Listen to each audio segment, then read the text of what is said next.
680 pendaftar dan kami tidak bisa menampung semua di Zoom kami, sehingga kemudian sebagian harus di YouTube. Kami minta maaf untuk keterbatasan kami.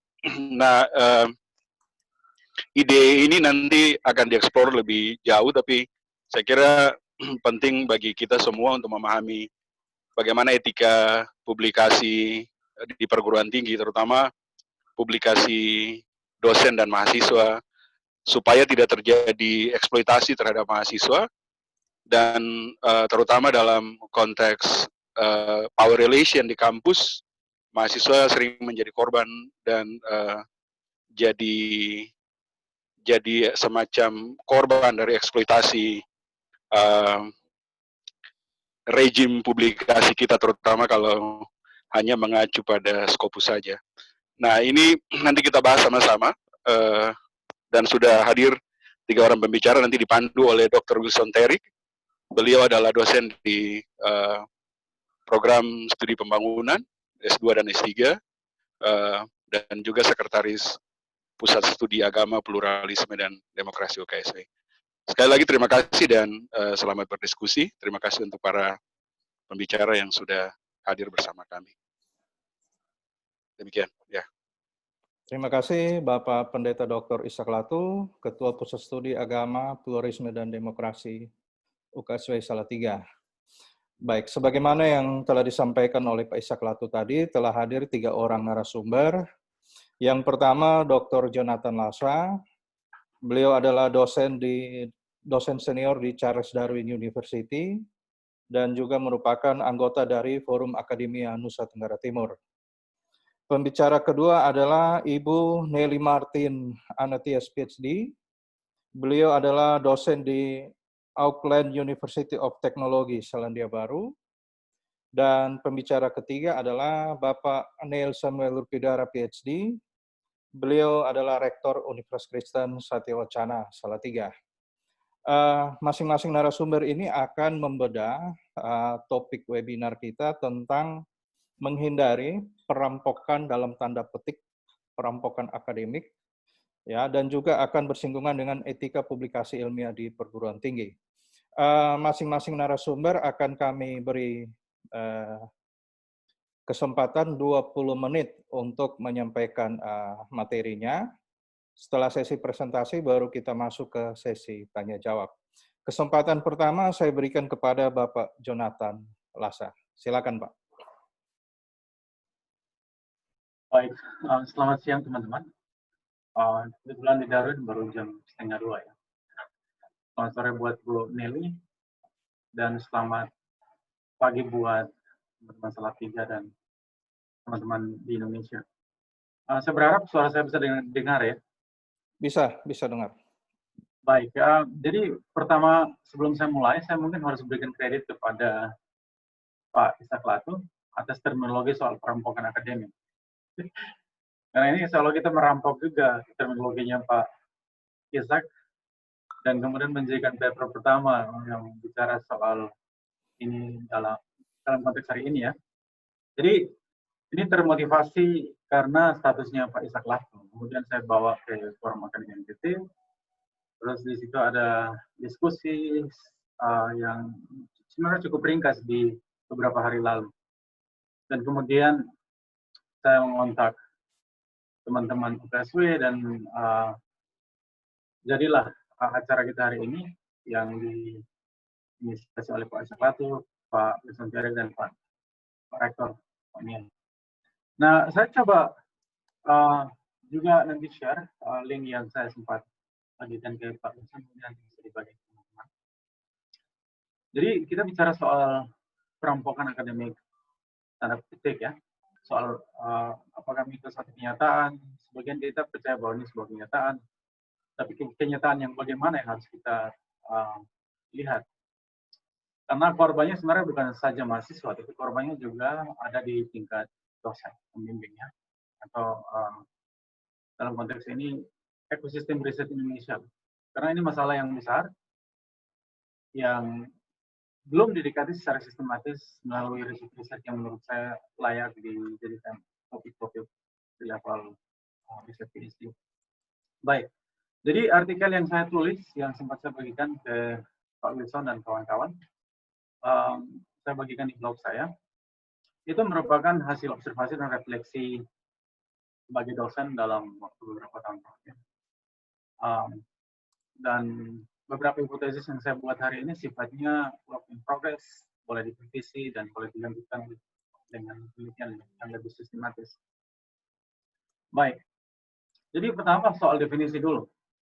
Kalau dalam pandangan saya, perampokan akademik di sini bisa dimaknai sebagai sebuah demonstrasi kekuasaan yang eksploitatif sifatnya, di mana dari sisi pengajar atau peneliti atau pembimbing universitas terjadi minimal dua fenomena yang menurut saya perlu kita lihat. Pertama, ada tesis atau disertasi atau skripsi mahasiswa baik strata 1, strata 2 yang diambil oleh dosen pembimbing dengan atau tanpa persetujuan sepengetahuan mahasiswa tersebut.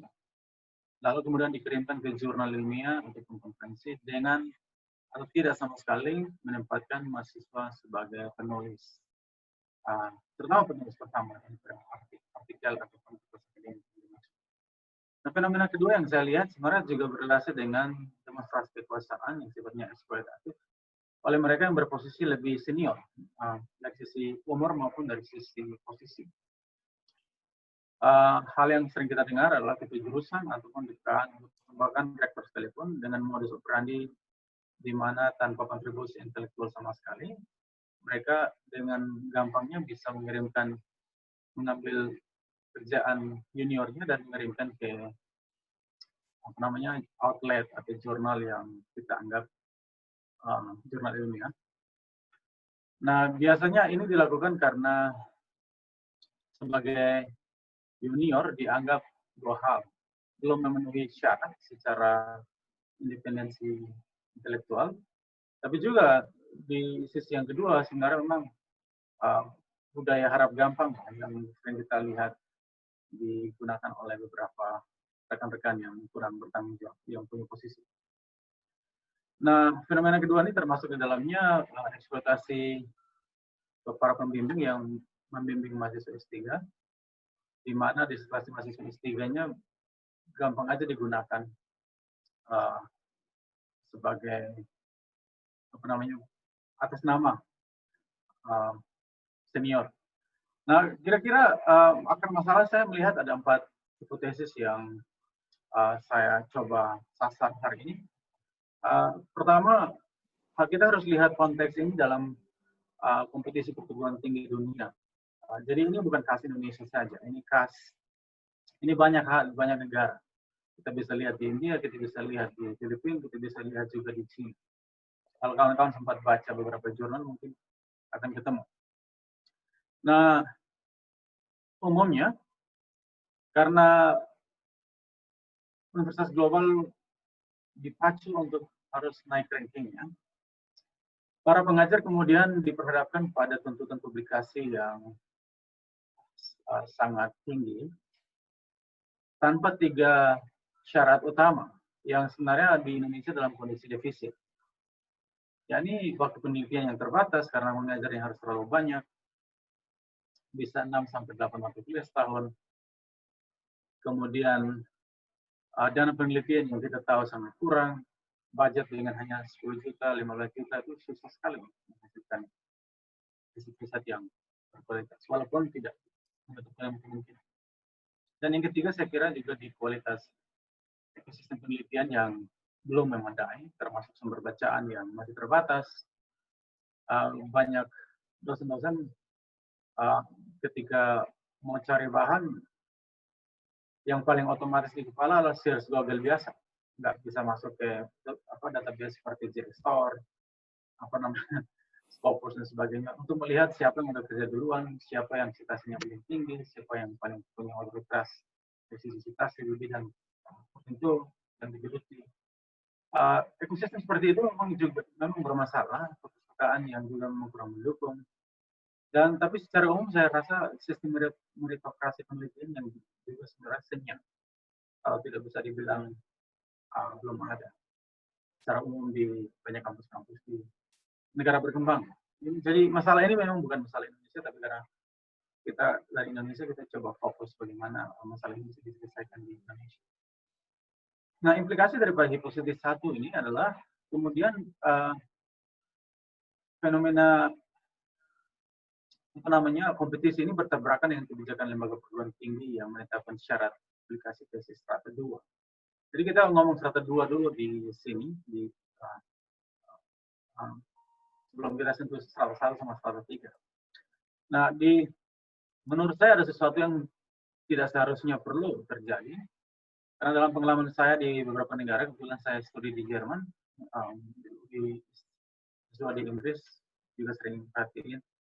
Terus sempat bekerja di US, di Singapura maupun sekarang di Australia. Saya merasa bahwa negara-negara yang sempat saya singgah, itu orang, terutama dosen-dosen tidak memaksakan tesis-tesis seksual untuk dipublikasikan. Karena memang secara desain, tesis S2 yang sifatnya coursework itu memang bukan untuk penelitian. Kita mentraining mahasiswa di level coursework itu lebih kepada menguasai bacaan-bacaan dan pengetahuan-pengetahuan yang dasar tapi substantif dan lebih epistemologis dibanding yang S1.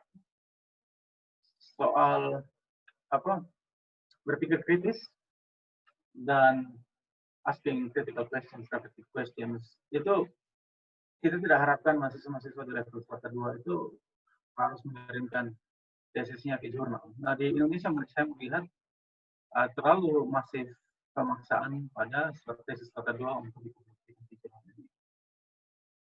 Mungkin karena desakan kompetisi atau berbagai asumsi bahwa tesis S2 sesuatu yang sebenarnya layak dalam kompetisi. Saya sebenarnya kurang setuju dengan kebijakan ini. Nah, jadi saya pernah kelola jurnal dan saya pernah ingat beberapa kawan-kawan dari Kupang meminta kita untuk mempublikasi tesis mahasiswanya atau mempublikasi tesis kawan-kawan yang lagi S2 sebagai syarat kelulusan. Walaupun exercise ini menurutku cukup eksploitatif sebenarnya di tingkat mahasiswa, tapi kita perlu lihat di dalam konteks negara-negara yang cukup maju pendidikan tingginya, mereka tidak pernah semacam memaksakan anak-anak S2 untuk tesisnya bisa dipublikasikan. Misalkan konteks saya mengajar, saya kebetulan mengajar program S2 juga di sini. Saya kalau hitung-hitung dari 10 tesis itu mungkin hanya 1 yang layak untuk kita kirimkan ke jurnal. Yang lain itu menurut saya sampah, kalau mau bilang. Walaupun memang bagus datang dari refleksi yang mendalam, tapi untuk bisa dikonversi menjadi sesuatu yang publishable di jurnal P1 P2 butuh sekali banyak sumber daya, waktu, tenaga, pikiran yang harus dicurahkan untuk bisa dipublish di jurnal-jurnal yang bagus. Nah, dari pengalaman saya di di luar Indonesia khususnya, saya pikir kita harus pikir ulang soal obsesi publikasi tesis S2 di Indonesia.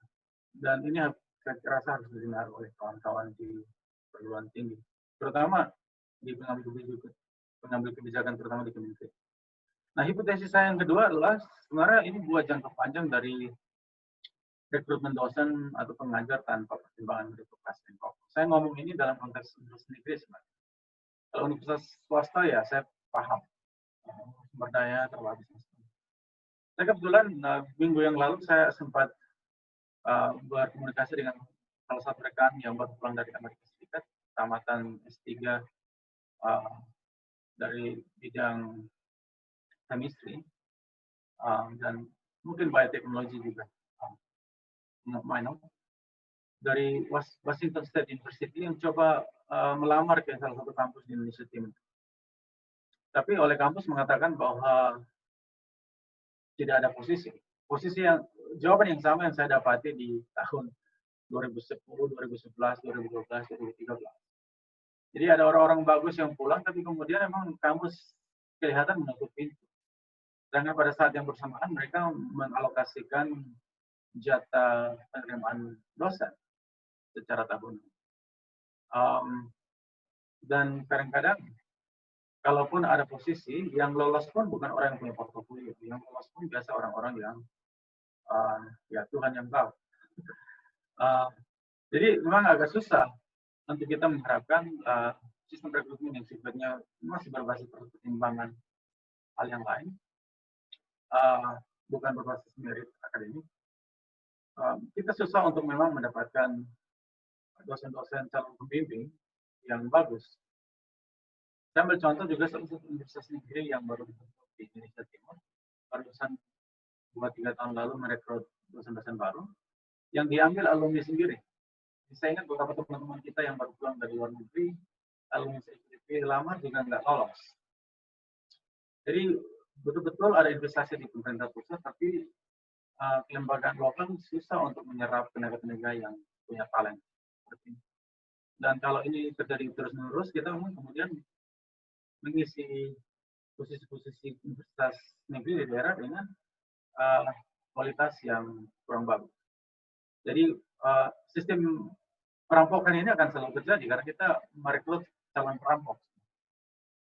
Nah, di Banda Aceh misalkan kritik atas meritokrasi ini berakhir pada pemasungan kritik maupun pembicaraan akademik. Kita melihat kasus Pak Saiful Mahdi di Aceh tahun ini yang mendapatkan hukuman gara-gara kritik rekrutmen yang menurut beliau berdasarkan data-data yang sulit tidak berbasis meritokrasi. Tapi debat ini kemudian digeser menjadi bukan debat akademik, jadi debat di pengadilan, artinya jadi pihak kita. Dan secara praktis kita tahu bahwa minimal dapat 1-2 bulan dalam kasus-kasus seperti ini. Dan ini cukup membuat energi terbuang. Nah, saya mesti berapa menit Pak Wilson ya? Saya coba lagi.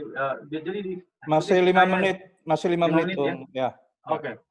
Saya coba percepat. Jadi di hipotesis yang ketiga, saya merasa bahwa terjadi eksploitasi ketimpangan relasi kuasa. Itu udah pasti ya. Itu salah satu yang hipotesis yang diangkat juga oleh Pak Ishak Lato, dan saya pikir ini ada pihak yang punya kuasa di sini pembimbing, terus ada pihak yang cukup rentan mahasiswa. Di pihak lain ada mahasiswa yang berada dalam posisi rentan karena kita tahu ketika mau tamat tuh betul-betul orang tuh udah pada posisi yang sangat susah, itu hidup dalam persimpangan jalan di mana harus tamat. Kebanyakan ini masa-masa rentan di mana mahasiswanya ya sudah loh. Kalau dilakukan juga nggak perlu komplain karena itu yang bisa kita hadapi. Nah, eksploitasi sistemik ini sering menyatu dalam budaya akademik yang direproduksi dalam konteks lembaga universitas, terutama yang tidak memiliki sistem kontrol dan akuntabilitas. Dan ini kita bisa lihat juga dari studi tentang hal yang sama di Cina dan sebagainya. Di hipotesis yang keempat, saya merasa yang paling mendasar sebenarnya, yakni ketiadaan visi penelitian sebagai sebuah proses produksi makna. Jadi ketika kawan-kawan melihat paper-paper yang bagus dari jurnal-jurnal yang bagus, itu kebanyakan hanya bisa tembus kalau ada kejelasan soal produksi makna yang kita mau sasar. Jadi tanpa pemahaman tentang peta pengetahuan soal gap-nya di mana, sebuah riset sebenarnya mulai dilakukan. Jadi riset-riset yang menurut saya maraknya publikasi skripsi S1 misalkan di Indonesia, ini harusnya bisa dibaca sebagai indikasi degradasi etis atau moral pelaku, tapi tidak hanya itu saja. Fenomena ini harus dibaca sebagai sebuah indikasi rendahnya untuk pengajar atau pembimbing dalam memahami dua hal. Pertama, pemahaman soal karya penelitian akademik itu sendiri dan visi pedagogis satu-satu. Yang kedua, menurut saya pemahaman soal celah pengetahuan atau gap literatur di bidang disiplin yang diampung itu memang kurang dikuasai. Jadi tanpa kontribusi pengetahuan baru yang didasarkan pada pemahaman sistematis soal knowledge gap yang disebut atau research gap, sebuah karya akademik hanyalah proses buang waktu bersama. Bolehlah itu dianggap sebagai latihan. Yang menurut saya tidak terlalu layak kita mendorong mahasiswa S1 memikul beban yang besar soal memproduksi pengetahuan. Nah, ada beberapa pertanyaan refleksi yang kita perlu ajukan juga. Jadi dalam posisi ini mahasiswa tidak selalu benar. Mahasiswa harus memahami benar-benar posisi dia dalam konteks ekosistem penelitian yang ada di kampus bersangkutan. saya kebetulan membagikan apa namanya blog saya tadi yang saya tulis ke teman-teman di UGM, dan salah satu teman juga komentarin bahwa ini memang masalah yang juga sering diampu, dan kebijakan yang diresponi, yang dibuat untuk meresponi masalah ini seringkali juga kontroversial. Misalkan pada suatu waktu ada dosen di pembimbing dilarang untuk jadi penulis pertama. Ini juga rumit. Ini juga salah kalau dalam konteks riset-riset yang sifatnya bioteknologi. Karena mahasiswa S3 misalkan datang, dia merupakan bagian kecil daripada kerangka riset besar yang lagi mau di sebuah proyek discovery besar. Sehingga satu lab itu bisa 10 mahasiswa PhD dan mereka semua berjuang menjawab satu pertanyaan besar. Ini kan ketika publikasi, ini kawan-kawan harus lihat. Kalau mahasiswanya hanya menyumbang pasal-pasal kecil, dia nggak bisa melihat makro picture juga, dia nggak layak dari penulis pertama walaupun dia berjasa dalam. Jadi si pemilik lab berhak untuk menjadi penulis pertama. Dan ini ada perbedaan tradisi di ilmu sosial yang biasa agak penulisnya tunggal atau minimal sedikit, dengan tradisi di ilmu-ilmu engineering ataupun ilmu-ilmu natural science yang biasa grupnya besar dan menjawab satu pertanyaan discovery yang lebih besar. Jadi kita harus lihat konteks di sini, dan mahasiswa juga harus paham. Kalau dia datang dengan pikiran yang nol tanpa tahu apa-apa soal peta pengetahuan dan kemudian masuk ke dalam sebuah lab yang mencoba menjawab pertanyaan besar dalam ilmu pengetahuan alam misalkan, mahasiswanya harus sadar diri juga, nggak bisa bawa keluar bahwa saya kerja setengah mati papernya tapi nama pertama profesor. Itu nggak bisa begitu. Jadi kita harus lihat, kemudian kalau dalam konteks ilmu sosial, kebetulan saya di Singapura sempat masuk di bidang teknik sipil maupun yang kedua di bidang sosial. Saya paham bahwa untuk mendapatkan proyek riset itu tulis proposal juga setengah. Dan ketika kita datang sebagai postdoc, kita kemudian mengisi hal-hal yang sifatnya lebih teknis, tapi menjawab sebuah tema besar yang lagi disasar. Di tingkat itu saya nggak masalah, saya tulis 90%, bos saya kemudian nama penulis pertama. Itu nggak masalah, karena tanpa dia proyeknya nggak ada, dan nggak gampang lulus bisa dapat research grants di atas $100,000, $200,000, $300,000 untuk mempekerjakan tempat yang postdoc. Terus postdocnya mengaku dia yang punya ilmunya, itu kan juga nggak beres. Jadi menurut saya harus kita lihat konteksnya, dan topik ini harusnya kita bawa ke tingkat yang lebih sistematis. Sehingga ada transparansi dan mahasiswa yang mengeluh pun bisa kita cross check. Apakah memang 3 tahun sebelum dia datang dia udah punya sesuatu portofolio di bidang itu, atau dia datang yang kepala kosong, tapi kemudian karena punya bakat dia rekrut profesornya, kemudian dia kerja untuk menjawab pertanyaan penelitian yang diajukan profesor. Dan salah satu yang menurut saya harus kawan-kawan lihat, kualitas penelitian itu ditentukan oleh kualitas penelitian. Dan tradisi riset di Barat menurut saya mungkin perlu kita tiru. Kita selalu bersaing untuk mengajukan pertanyaan yang belum pernah orang ajukan. Itu salah satu tradisi yang menurut saya cukup positif. Lebihnya saya tuangkan di dalam blog, dan saya kembalikan ke Pak Rizal Ferry. Mudah-mudahan tepat 20 menit. Terima kasih.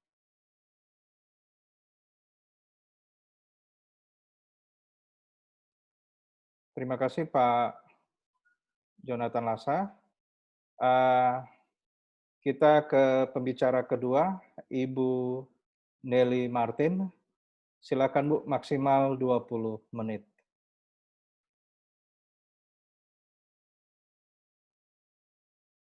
Oke, terima kasih. Selamat sore waktu Selandia Baru. Selamat pagi dan selamat siang waktu Indonesia dan waktu Australia. Saya hanya mau menyampaikan beberapa hal. Ada beberapa hal dan isu yang saya tangkap bahwa overlapping dengan apa yang sudah disampaikan oleh Bung Jonathan Lasa. Yang pertama adalah ada power relation yang timpang kekuasaan dalam hubungan dosen dan mahasiswa di Indonesia. Dan itu saya tidak dapati minimal waktu saya sekolah di US, dan sekarang saya mengajar di Selandia Baru. Jadi kekuasaan yang timpang ini, hubungan timpang kekuasaan ini ternyata sangat rentan, di mana ada power exercise ya yang bisa dilakukan oleh dosen kepada mahasiswanya begitu. Sedangkan kalau di Selandia Baru memang hubungan antara dosen dengan mahasiswa itu bisa dibilang bukan casual ya, tapi kami dalam hubungannya itu sama gitu, equal. Bahkan dalam hubungan kami sehari-hari, saya tidak disapa dengan doktor begitu, hanya dengan nama. Itu artinya saya tidak bisa semena-mena mengexercise apa itu ya, mengabuse power saya untuk menggunakan hak cipta mahasiswa seperti itu. Jadi saya lihat memang kekuasaan yang timpang ini sangat rentan untuk di-abuse oleh institusi di Indonesia karena adanya gap yang sangat besar antara dosen dengan mahasiswa. Sedangkan di US dan di Selandia Baru tempat saya sekarang bekerja, mahasiswa diberikan wadah dan space yang sangat besar jika ada ketimpangan yang dilakukan oleh dosennya. Jadi dari sistem saja kami sudah istilahnya tidak bisa mengabuse power kami begitu. Jadi bagaimana kami harus bisa mengambil hak cipta orang lain gitu kalau mahasiswa saja bisa dengan mudahnya menyampaikan komplain begitu. Kalau misalnya terjadi apa-apa dengan hubungan antara mahasiswa dengan dosen. Jadi yang saya pikir adalah perlu diciptakan sebuah sistem di mana dosen tidak bisa mengabuse power-nya semena-mena terhadap mahasiswa seperti itu. Jadi nanti ke depannya bagaimana dosen juga bisa menghormati bahwa mahasiswanya, apalagi kalau mahasiswa S2 dan S3 itu adalah mitra, ya, bukan orang yang punya inferior power gitu ya. Jadi itu yang pertama yang saya mau garis bawahi, bahwa ada hubungan ketimpangan kekuasaan yang timpang, hubungan kekuasaan yang timpang antara dosen dan mahasiswa yang bisa menyebabkan dosen bisa mengambil hak cipta dari mahasiswa. Yang kedua adalah, saya pikir, ini saya setelah banyak membaca beberapa tulisan dari mahasiswa ya, yang dulu saya sempat mengajar di Indonesia, banyak dari kita tidak tahu bagaimana mensitasi. Itu artinya, bottom line yang saya lihat adalah kita tidak memperlakukan properti intelektual sebagai hak milik orang lain. Jadi kita dengan mudahnya mengambil tulisan dan proses berpikir orang lain untuk kita akui. Salah satunya yang paling sering terjadi adalah kita tidak menulis citation. Itu salah satu hal yang paling mudah untuk melihat bahwa kita itu sebenarnya komit juga nggak sih terhadap academic theft ini gitu. Kalau kita lupa, kita harus ingat bahwa tulisan orang lain itu melalui proses yang sangat panjang, mulai dari data collection, proses research, penulisan, reviewing, dan sebagainya itu ya, itu harus kita anggap sebagai intellectual property. Itu hak milik orang lain, dan saat kita memakai hak milik orang lain, we have to give the credit when it's due. Itu yang saya selalu lakukan kepada mahasiswa saya. Ada saatnya karena mereka tidak tahu, ya, mungkin ignorance begitu ya, atau mungkin mereka memang tidak tahu caranya mensitasi. Jadi saya pikir perlu sekali diberikan pelajaran tentang academic writing, baik untuk mahasiswanya dan untuk dosennya juga, karena mungkin ya saya hanya memberikan benefit of the doubt di sini, mungkin kadang-kadang kita tidak tahu, oh ternyata memang harus diberikan sitasi ya di sini ya, karena ini hak milik orang lain. Jadi itu, hal kedua yang perlu saya garis bawahi adalah kita harus mulai berpikir bahwa properti intelektual adalah hak milik orang lain. Ya, jadi jangan seenaknya mengambil ide, mengambil pikiran, karena itu adalah properti intelektual, di mana kalau kita memakai ya ide itu, pikiran itu, kita harus memberikan kreditnya. So give the credit when it's due. So that's the second point that I wanted to emphasize. Ya, to treat other people's property, intellectual property, sebagai hak milik. Ownership-nya harus diberikan seperti itu ya. Lalu hal yang ketiga adalah saya sempat sebelum diskusi kali ini, saya sempat berbicara dengan beberapa senior saya. Beberapa adalah prolific scholars gitu. Jadi yang harus digarisbawahi adalah ini adalah masalah integritas sebenarnya, bukan masalah negara. Karena dimanapun, tadi seperti yang Pak Jonathan bilang, bukan hanya terjadi di Indonesia, terjadi juga di beberapa negara lain. Cuman mungkin, seperti yang tadi saya sudah bilang, di negara-negara maju seperti Selandia Baru atau mungkin di Amerika Serikat, hubungan dosen dan mahasiswa tidak terlalu banyak memiliki ketimpangan kekuasaan gitu. Jadi gap kami itu lebih sebagai mitra dibandingkan hubungannya timpang antara yang mana yang lebih berkuasa dan yang dikuasai seperti itu. Jadi dari sistem itu saja sudah menyempitkan sang dosen untuk exercise power-nya. Jadi masalah integritas, saya pikir itu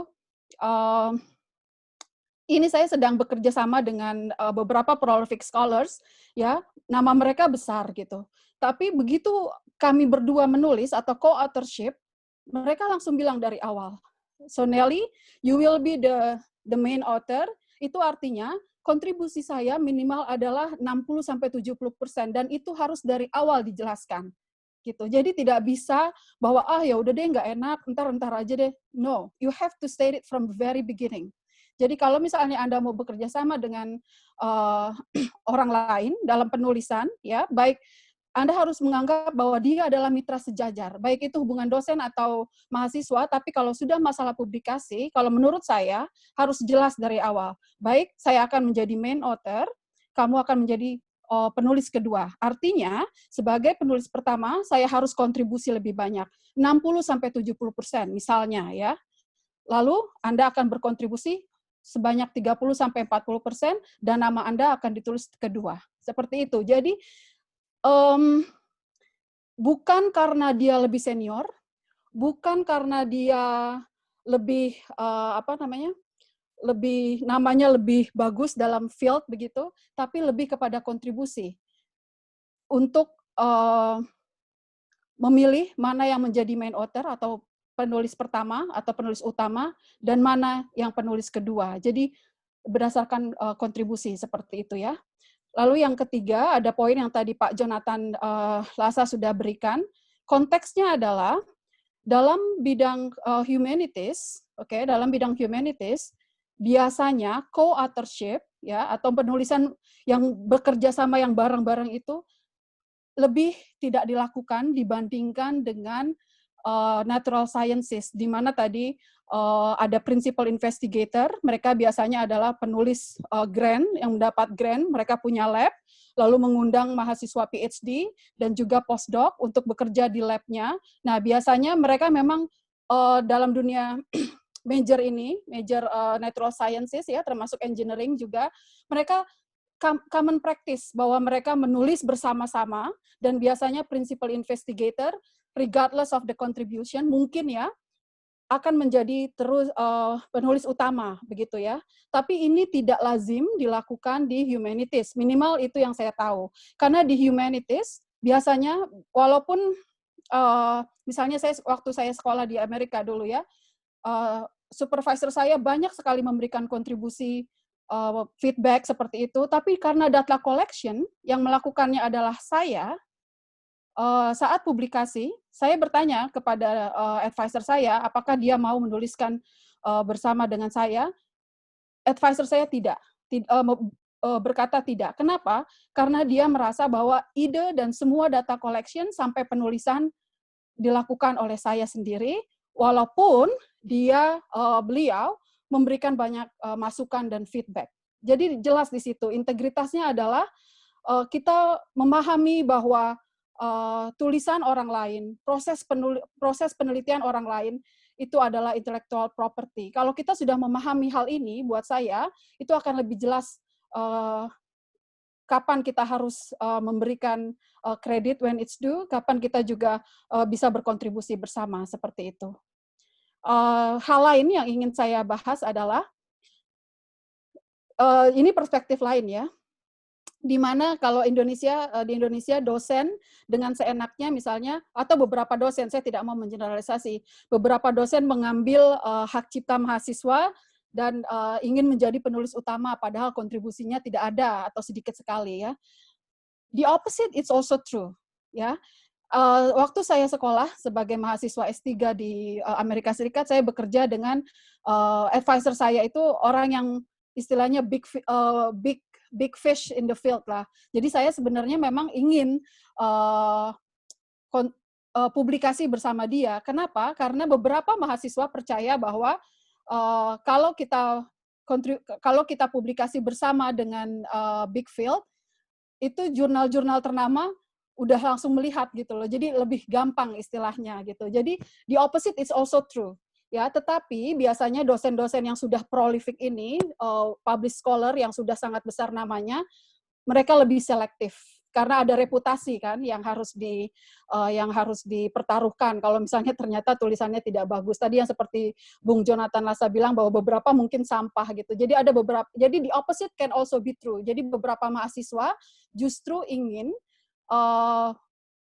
publikasi atau co-publish bersama dengan profesor yang memang sudah mumpuni begitu, yang sudah big fish in the field. Karena gimana pun nama besar itu pasti akan dilihat, apalagi kalau dia juga editor atau chief editor di sebuah jurnal, itu pasti akan berpengaruh dengan proses penerimaan publikasi. Tapi biasanya dosen-dosen seperti ini sekali lagi karena mereka sudah secure, mereka tidak perlu lagi publikasi dengan mahasiswa. Jadi justru mahasiswa yang ingin ya. Jadi bottom line-nya adalah saya melihat bahwa perampokan akademik ini terjadi selain karena kita belum paham betul bahwa proses berpikir, proses riset dan proses menulis itu adalah hak properti intelektual yang tidak boleh dicuri, juga karena mungkin beberapa dosen merasa kurang secure terhadap profil risetnya sendiri, ya juga karena tuntutan Scopus tadi ya, kalau tidak menulis nanti tidak akan dapat angka kredit, dan itu berpengaruh kepada urusan finansial ya. Jadi ini ada masalah integritas dan ada masalah security, personal security, dan financial security yang saya lihat mengapa proses perampokan ini bisa demikian terjadi selain yang sudah diulas oleh bagaimana Pak? Sorry, Ibu Nelly lanjut 3 menit lagi ini. Oh ya, sudah Pak, itu sudah saya jelaskan semua. Jadi poin-poinnya sudah saya berikan. Semoga jelas. Kalau misalnya nanti ada pertanyaan, silakan. Ya. Oke, terima kasih Ibu Nelly. Mohon maaf tadi ada sempat suara yang masuk. Tidak apa-apa. Co-host tolong perhatikan supaya mikrofon para peserta yang masih hidup dimatikan. Baik, kita lanjut ke pembicara ketiga, Bapak Neil Rupidara. Kepada Pak Neil Rupidara kami persilakan. Silakan Pak Neil. Terima kasih Pak Wilson. Suara oke kah? Ya, bisa didengar Pak. Silakan lanjut Pak. Mohon maaf tadi saya sempat mengalami gangguan teknis. Saya agak hilang bagian tengah sampai ke akhir dari presentasi Pak John tadi, Bung Jonathan. Terima kasih, saya sudah dengar juga dari Bu Nelly ya. Salam kenal buat Bu Nelly.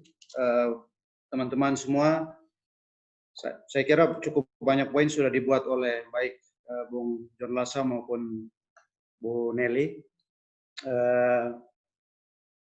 Saya pertama mau membawa dulu ke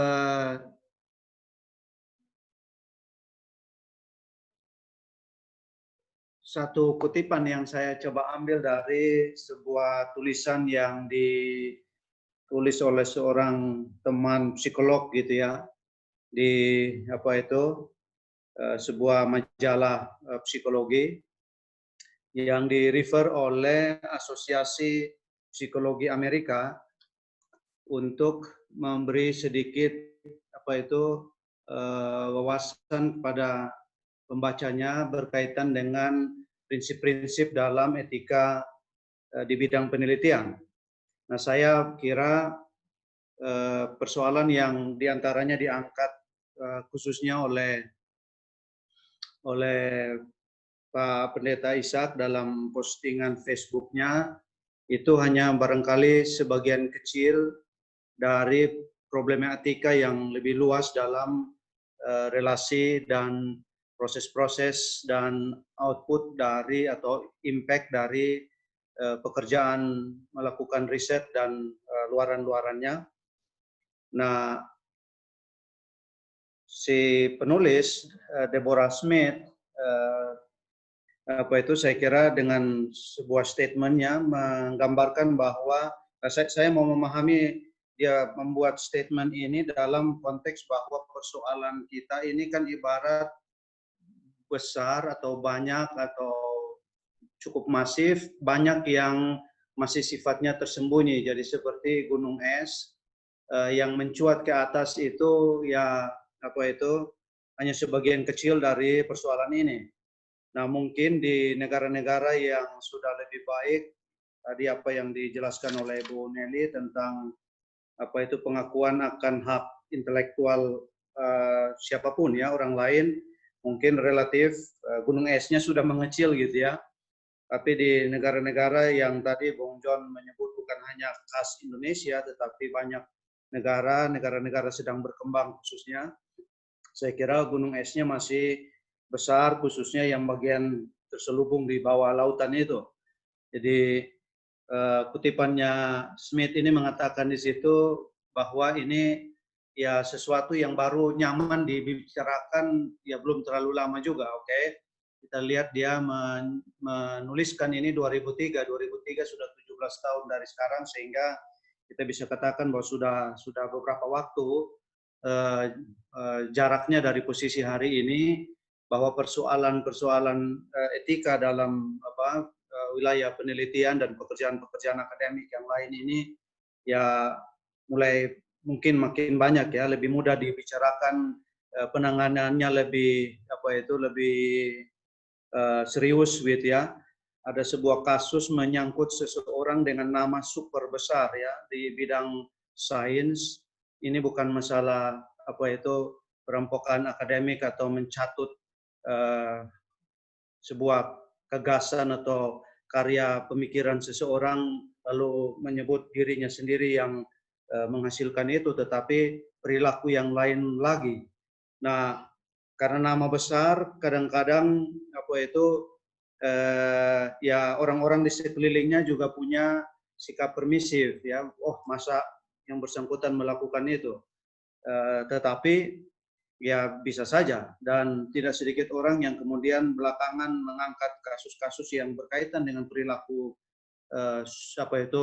superstar itu, dan saya kira lalu banyak pihak yang menyadari bahwa ya perilaku seperti itu bisa saja dilakukan atau menyangkut orang-orang yang bahkan sudah super sekalipun gitu ya. Jadi itu tidak terkait langsung dengan isu kita, tetapi ya masalah etika dalam dunia riset atau pekerjaan-pekerjaan relevan lainnya. Nah, teman-teman semua, saya mau dudukkan dulu bahwa ketika kita bicarakan ini, khususnya kita yang ada di dunia akademik, kita sebagai akademisi, ini sebuah profesi. Kita masuk ke dalamnya, melewati sebuah barier tertentu, dan akan tetap ada di dalamnya sampai dengan batas waktu tertentu untuk keluar dari ruang profesi itu. Nah, kajian-kajian tentang profesi atau kaum profesional, saya kira tidak mudah masuk ke dalam domain seperti itu, karena ya harus pas atau melampaui sejumlah hal gitu ya. Saya kira terlepas dari bahwa sistem untuk menjaga batas-batas ruang profesi akademisi kita ini berbeda-beda antar negara, misalkan antar institusi atau organisasi perguruan tinggi, tapi saya kira tetap juga ada itu yang membuat siapapun di dalamnya masuk, dia bagaimanapun sudah dicap ini akademisi. Nah, dalam konteks seperti itu sebagai sebuah profesi, ini profesi yang usianya panjang sekali, tua. yang kalau kita mau apa itu menempatkan itu dari olah ilmu pengetahuan yang sudah dilakukan oleh, harus paling sedikit kita apa itu merujuk filsuf-filsuf Yunani kuno, ya sudah dari zaman seperti itulah, kecuali kita mau tambah mundur lagi. Ini sudah dijaga apa itu pola perilaku yang baik, yang benar gitu ya dalam ruang profesi ini. Oleh karena itu dalam ruang yang lebih modern, maka ada seperangkat nilai-nilai, norma-norma saya kira yang mencoba untuk mengatur tatanan perilaku individual maupun sosial kita dalam ruang profesi ini, sehingga ada etika profesi. Nah, saya karena tadi menyebut di atas apa itu merujuk pada diantaranya Deborah Smith ini, dan itu ditulis dalam konteks psikologi, maka saya akan mencoba merujuk pada konteks yang banyak dipakai di Asosiasi Psikologi Amerika, yang kalau saya publikasikan karya saya di jurnal-jurnal ya di jurnal-jurnal manajemen, saya kira APA adalah salah satu apa itu rujukan dalam teknik atau cara menulis gitu ya. Yang tadi Bu Nelly mengatakan kita perlu belajar kembali tentang academic writing. Geser Pak Wilson. Nah, saya setuju dengan apa yang tadi apa itu mulai oleh Bung John. Jadi kita bagaimanapun harus menempatkan diri dalam suatu super system yang mengatur kita. Tadi saya katakan profesi yang sudah sangat panjang dibangun, lalu khususnya dalam dunia pendidikan tinggi ini apa itu ya rezim universitas itu sudah terbentuk, dan salah satunya adalah rezim riset. Dan dalam kacamata itu ada semacam pandangan yang saya kira sudah tidak terhindarkan, dan Indonesia belakangan ini menunjukkan dirinya mulai masuk kepada game seperti itu, ya publish or perish. Kalau tidak publish ya saya kira kita tidak akan dikenal, nama atau reputasi kita ya tidak apa itu akan tinggi gitu ya, dan juga termasuk penyimpangan-penyimpangan apa itu dalam hal publikasi, ya itu juga mengganggu reputasi misalkan begitu. Nah, tetapi rezim ini saking menuntut orang untuk apa itu seproduktif-produktifnya, aiming higher dan higher lagi untuk apa itu publikasi, maka ya kadang-kadang menempatkan seseorang untuk demi reputasinya, demi apa itu performance-nya, demi apa itu implikasi-implikasi lain dari situ, saya kira kadang-kadang jadi agak menyimpang perilaku-perilakunya. Jadi kita bisa lihat dalam perilaku tertentu, satu orang menulis sebuah karya, ngutip apa karyanya itu berpuluh-puluh misalkan gitu ya, sebanyak-banyaknya. Ini juga satu penyimpangan, karena dengan begitu dia dapat citasi yang banyak kan gitu ya. Demikian juga kita tahu perilaku seperti ya mafia publikasi. Jadi saya kalau publikasi nanti Pak Wilson punya publikasi, saya site. Pak Wilson publikasi, Pak Wilson site publikasi saya. Jadi ini ya perilaku-perilaku kita juga dibentuk oleh rezim publish or perish ini gitu ya. Jadi ada masalah yang saya kira berkembang di sana, termasuk yang kita diskusikan hari ini. Jadi orang mencari nama baik di sana dan dilakukan dengan cara yang tidak atau kurang beretika begitu ya.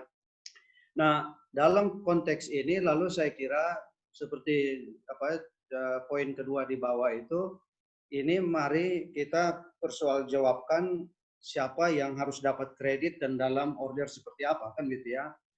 Itu salah satu poin yang Pak Pendeta angkat gitu ya. Jadi mahasiswa dan karya risetnya kemudian diklaim oleh apa itu dosen pembimbing dengan order yang tidak menggambarkan apa yang tadi Bu Nelly katakan, harusnya itu bergantung kepada level of contribution dari tiap pihak yang terlibat dalam pekerjaan itu. Nah, berikutnya Pak Wilson. Nah, saya teman-teman juga mau membedakan begitu. Jadi kita hemat saya harus pisah sedikit dulu antara proyek riset mahasiswa begitu ya, yang dalam hal ini misalkan disertasi atau tesis dikerjakan, itu sebuah pekerjaan sendiri. Lalu yang kedua adalah sebuah proyek penulisan berupa artikel atau book chapter atau bentuk-bentuk publikasi yang lainnya, yang bisa saja kedua ini jumbo menjadi sama satu kalau bentuk yang dipakai di buku disertasi atau tesisnya adalah thesis by publication. Jadi di dalamnya memuat langsung artikel-artikel atau book chapters dari si mahasiswa itu, entah bekerja sama dengan pembimbingnya atau tidak. Kalau dia itu berbeda, maka saya tadi mau mengajak kita untuk memisahkan kedua domain ini. Jadi domain pekerjaan riset untuk disertasi atau tesis itu dengan domain output yang keluar dari sana, yaitu artikel yang bisa saja memiliki kemiripan tertentu, bisa juga memiliki perbedaan-perbedaannya. Sehingga nanti kalau kita berbicara soal kontribusi, siapa berkontribusi berapa besar, dalam konteks mana, kalau kita bicara nanti artikel itu, maka bisa jadi terjadi rewriting sedemikian rupa sehingga si pembimbing misalkan berperan signifikan di situ. Itu yang saya kira diantaranya yang Bung John di papernya yang saya sempat baca tadi malam merujuk bahwa ya karya-karya tesis mahasiswa S2 itu kadang-kadang tidak atau belum mencapai level kualitas yang cukup untuk misalkan mempublikasi di rank ya, high rank apalagi jurnal gitu ya, sehingga harus dipoles dalam wajah yang signifikan gitu ya.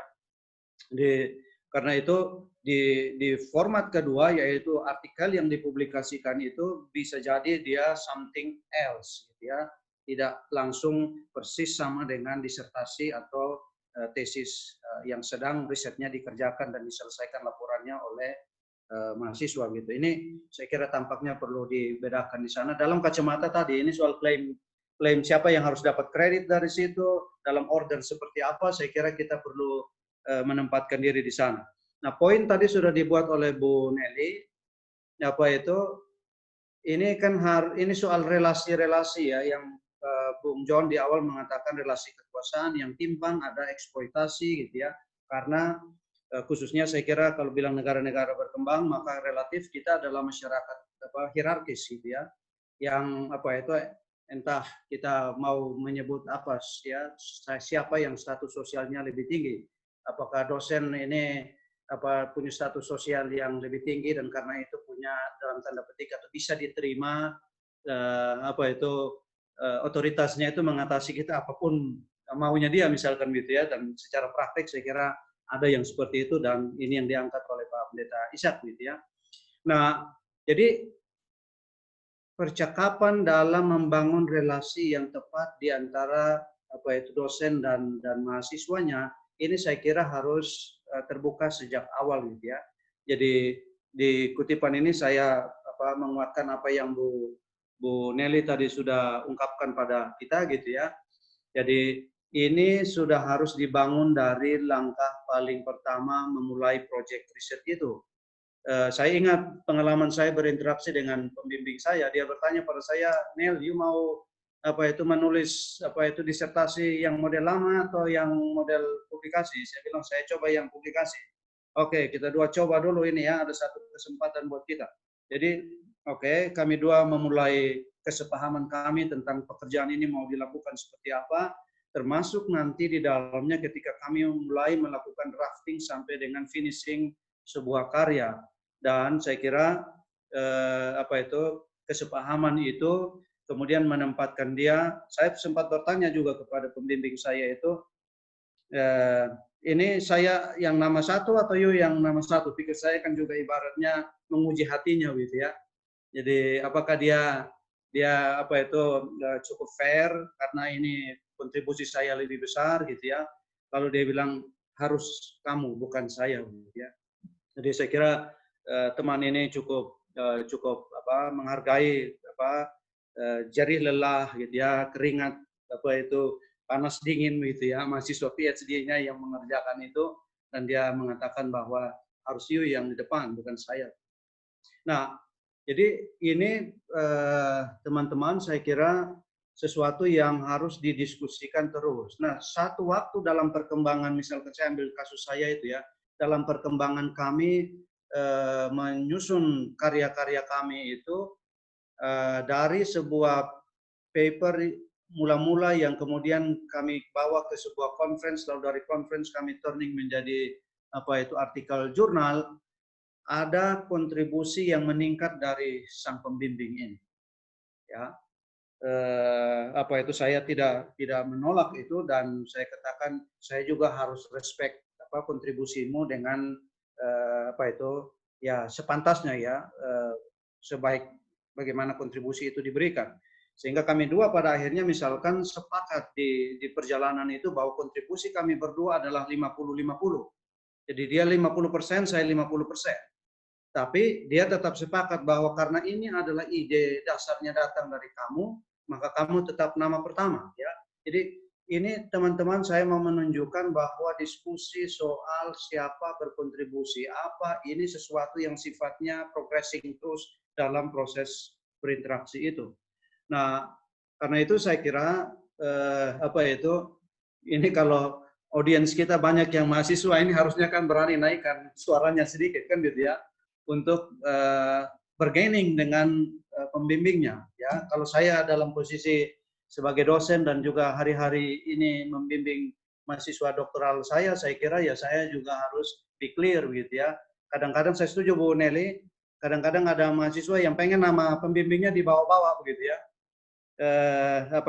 Seorang teman relatif dia bilang, ini bukan bidang saya, jangan bawa masuk nama saya di situ. Nanti saya orang pahami ini bidang keahlian apa, nanti sebentar di sini, nanti sebentar di sana gitu ya. Padahal kita di Indonesia ini kan membimbing ibarat lintas bidang gitu ya, tidak berbasis persis keahlian-keahliannya gitu. Sehingga ada teman yang menolak untuk namanya ikut serta dalam publikasi mahasiswa. Dan saya kira itu ya harus sama-sama dihormati gitu ya, sikap-sikap seperti ini. Berikutnya Pak Wilson. Jadi jadi saya kira ini sesuatu yang harus bergerak dinamis dalam pekerjaan itu, dan kesepakatan harus dibuat di sana gitu ya. Nanti ujung-ujungnya pada saat publikasi itu saya kira kalau kita kirim ke jurnal-jurnal yang bagus, bereputasi baik, harus ada statement kan dalam surat yang kita kirimkan kepada jurnal-jurnal itu bahwa semua penulis itu sepakat, semua penulis sudah saling memahami bahwa struktur seperti yang ditampilkan di situ itu ya sudah menggambarkan caranya gitu ya, supaya tidak kemudian terjadi satu memperkarakan yang lain atau mempersoalkan yang lain karena harusnya ada di posisi mana, yang lain ada di posisi mana gitu ya. Jadi dalam hal itu lalu saya kira yang saya mau dorong dalam hal ini, karena judul yang di awal saya berikan kan kita menuju iklim riset yang beretika, maka saya menggiring ke arah bagaimana kita moving ke arah penghargaan itu, terbalik dari kasus-kasus yang sedang terjadi gitu ya, khususnya yang diangkat oleh Pak Pendeta gitu ya. Nah, berikutnya, ya ini saya coba ambil beberapa norma ya atau principles ya atau nilai-nilai yang saya kira kita semua di dunia akademik kenali itu, tetapi kadang-kadang soal menjalankan atau mempraktekannya kan ada masalah di sana. Soal paling awal saya kira ini kan kejujuran, termasuk jujur mengatakan bahwa saya berkontribusi kecil gitu ya. Jadi kalau saya berkontribusi kecil ya saya jangan di paling awal gitu ya. Tapi honesty ini kan soal nanti tadi yang disebut oleh Bu Nelly bahwa kita ambil gagasan orang tetapi kita tidak pernah refer pada orang itu ya. Ini hal di sana. Nanti juga bisa tidak honest dibaca data. Datanya harusnya mengarahkan ke sini, saya utak-atik, saya ubah supaya sesuai dengan hipotesa saya, misalkan gitu ya. Dan saya kira ada banyak kasus hari-hari ini jurnal retract ya. tulisan-tulisan yang manipulatif seperti itu. Nah ini kan masalah di honesty tadi ya, yang saya kira kita sebagai akademisi, kita sebagai warga komunitas akademik perlu jaga baik-baik gitu ya. Demikian juga untuk objectivity di sana tadi ya, soal tadi mengukur-ngukur ini saya berkontribusi hanya bagian ini gitu ya. Kalau bagian ini ya saya 10%, saya 25% gitu ya. Kalau di saat saya mengumpulkan disertasi saya itu karena bentuknya ada tesis by publication, saya harus identify di setiap karya itu berapa persen kontribusi saya. Dan saya harus justify bahwa sekian persen itu memang karya saya gitu ya. Jadi karena itu tadi harus objektif saya tidak bisa klaim yang bukan kontribusi saya gitu ya. Nah, demikian saya kira juga untuk nilai-nilai yang lain soal integritas kita tadi sudah sepakat di awal bahwa mari kita kerja sama-sama, saya bagian ini, Anda bagian itu, proporsi saya sekian persen, Anda sekian persen, tapi lalu habis itu kita balikkan meja, saya nomor 1 ya, kan tidak integritasnya ya harus dipertanyakan gitu ya. Jadi ini saya kira beberapa hal di sana termasuk saya kira dua poin terakhir itu soal responsible mentoring khususnya dalam relasi pembimbing dan yang dibimbing gitu ya. Saya kira kita mau promote young generation of academics gitu ya. Jadi saya kira kan kita harus melaksanakan tugas-tugas bimbingan ini baik gitu.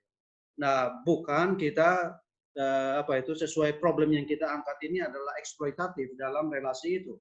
Nah, ini soal yang saya kira masih akan sangat serius bagi kita di Indonesia gitu ya. Nah, tidak hanya antar dosen pembimbing dan bimbingan, tadi Bung John sudah ungkapkan antara dosen yang senior dengan yang junior ya. Respect for colleges ya. Ini saya kira juga perlu kita angkat gitu ya dengan membangun mengusung nilai-nilai yang tadi ada di atas, honesty, objectivity, integrity gitu ya. Nah, terakhir saya kira saya mengarah ke bagaimana menginstitusikan iklim yang baik itu. Dan saya kira kita beberapa ya, kita semua kita punya pengalaman ada di negara dan institusi pendidikan tinggi yang punya setting kelembagaan tentang ini yang sudah baik. Saya kira nanti Bu Nelly dan Bung John bisa share lebih jauh di situ, tetapi saya kira dan kami di UKSW sebetulnya 2016 sudah propose itu ya, pembentukan dan pengoperasian komite etika riset gitu ya. Nah, ini harus duduk di sana orang-orang yang punya integritas dalam bidang riset. Ini banyak aspek ada di dalam situ, tapi saya kira salah satu aspek dan sudah cukup lama juga Kemendikbud ya, dulu Kemenristekdikti itu merancang sebuah mekanisme untuk penanganan pencegahan misalkan kasus-kasus plagiasi. Nah, ini kan perlu ada komite etika riset ini ada di universitas itu. Nah, komite ini harus bikin prinsip-prinsip etika yang berlaku di masing-masing institusi ya. Saya kira kita bisa mengambil dari berbagai macam sumber.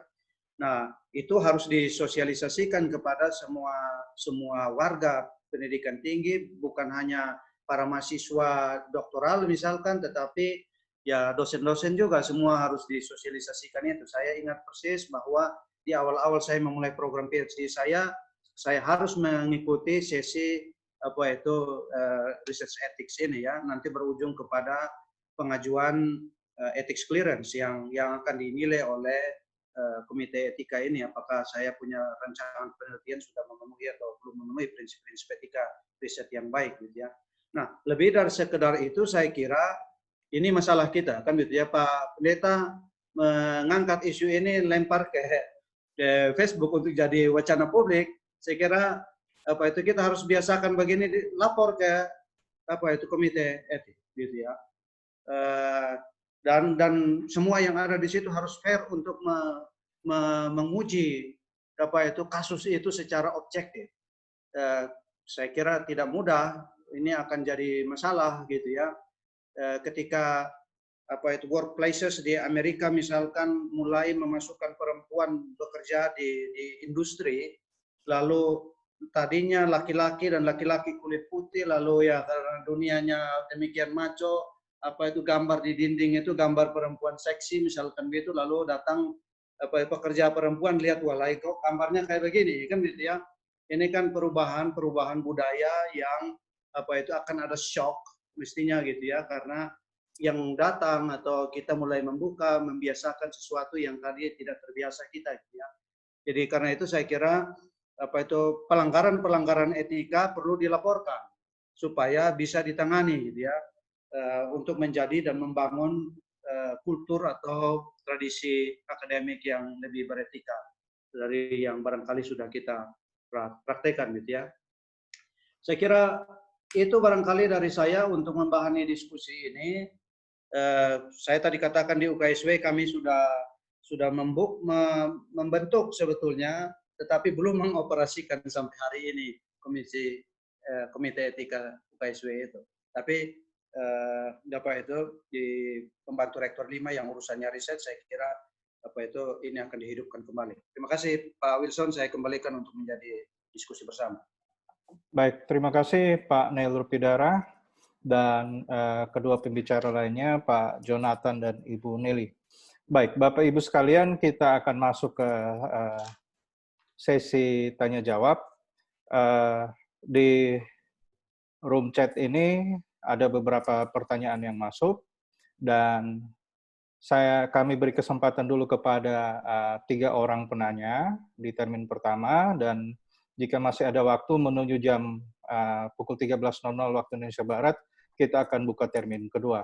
Baik, penanya pertama dari Bapak Hargio Ignatius. Mohon admin mengaktifkan mic-nya Pak Hargio Ignatius. Silakan Pak Hargio. Ya, selamat pagi. Ya, ini selamat pagi waktu UK dan selamat siang waktu Indonesia. Saya ada beberapa pertanyaan, tapi sepertinya tadi sudah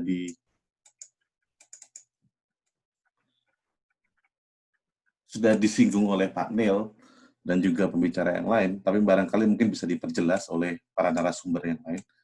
Ada 2 pertanyaan. Yang pertama adalah sebenarnya bagaimana mekanisme yang baik atau etis gitu mengenai penentuan kontribusi penulis dalam sebuah artikel. Apakah ini kesepakatan di awal atau bagaimana? Ada nggak sih yang pakem umum yang bisa kita ikuti gitu, atau ditentukan sepihak oleh supervisor atau seperti apa? Kemudian yang kedua,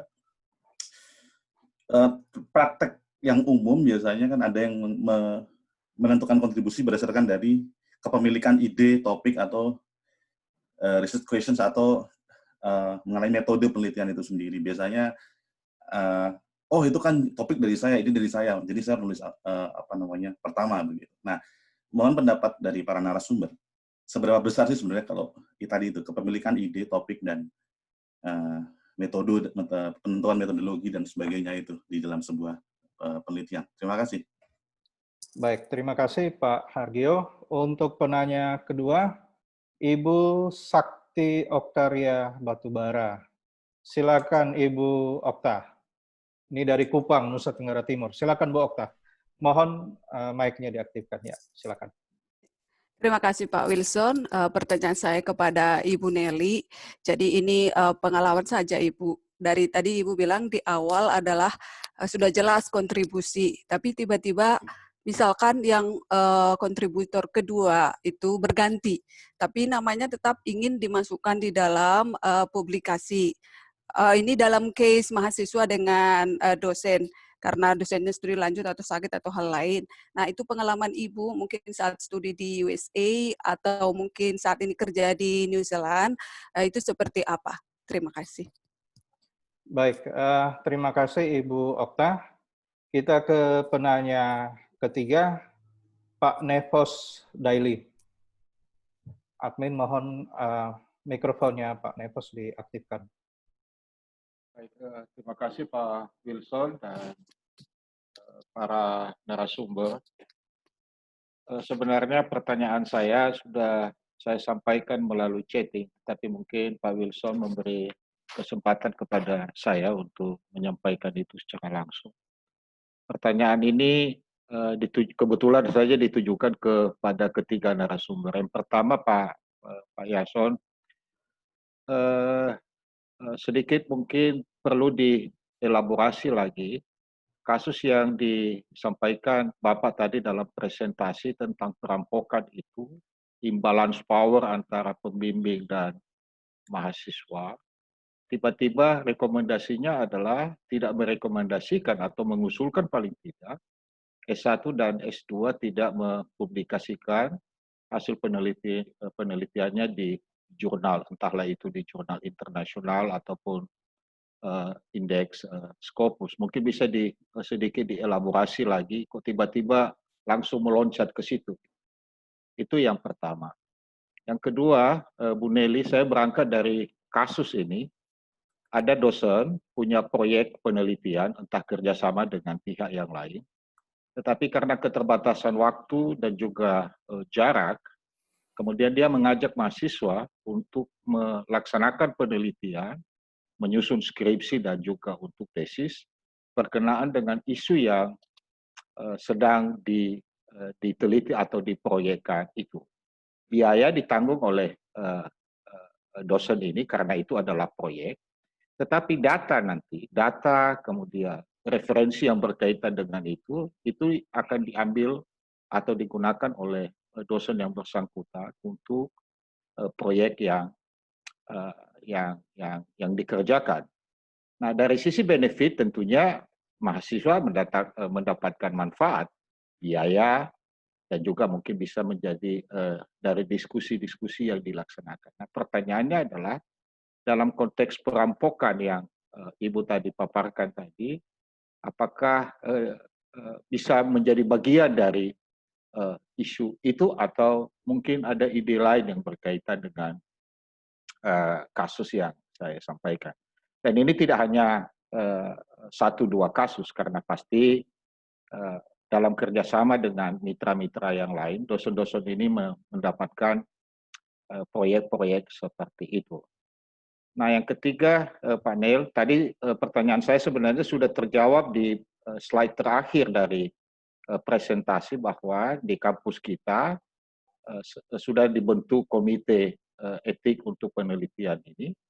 Nah, tadi juga sudah disampaikan mau dihidupkan lagi. Nah, saya mengusulkan agar hal-hal ini mendapat perhatian dan berlaku untuk seluruh sivitas akademika, tidak hanya masing-masing prodi, tidak hanya masing-masing dosen pembimbing terhadap hal itu, tapi berlaku untuk semua. Terima kasih Pak Wilson dan narasumber, terima kasih kalau nanti bisa direspon komen ataupun pertanyaan-pertanyaan yang saya sampaikan. Salam. Baik, terima kasih Pak Nevos Daily. Baik, saya berikan kesempatan kepada para narasumber untuk merespons. Mungkin mulai dari yang paling jauh dulu di antara New Zealand atau di Darwin ini. Silakan Pak John Lasa atau Ibu Nelly.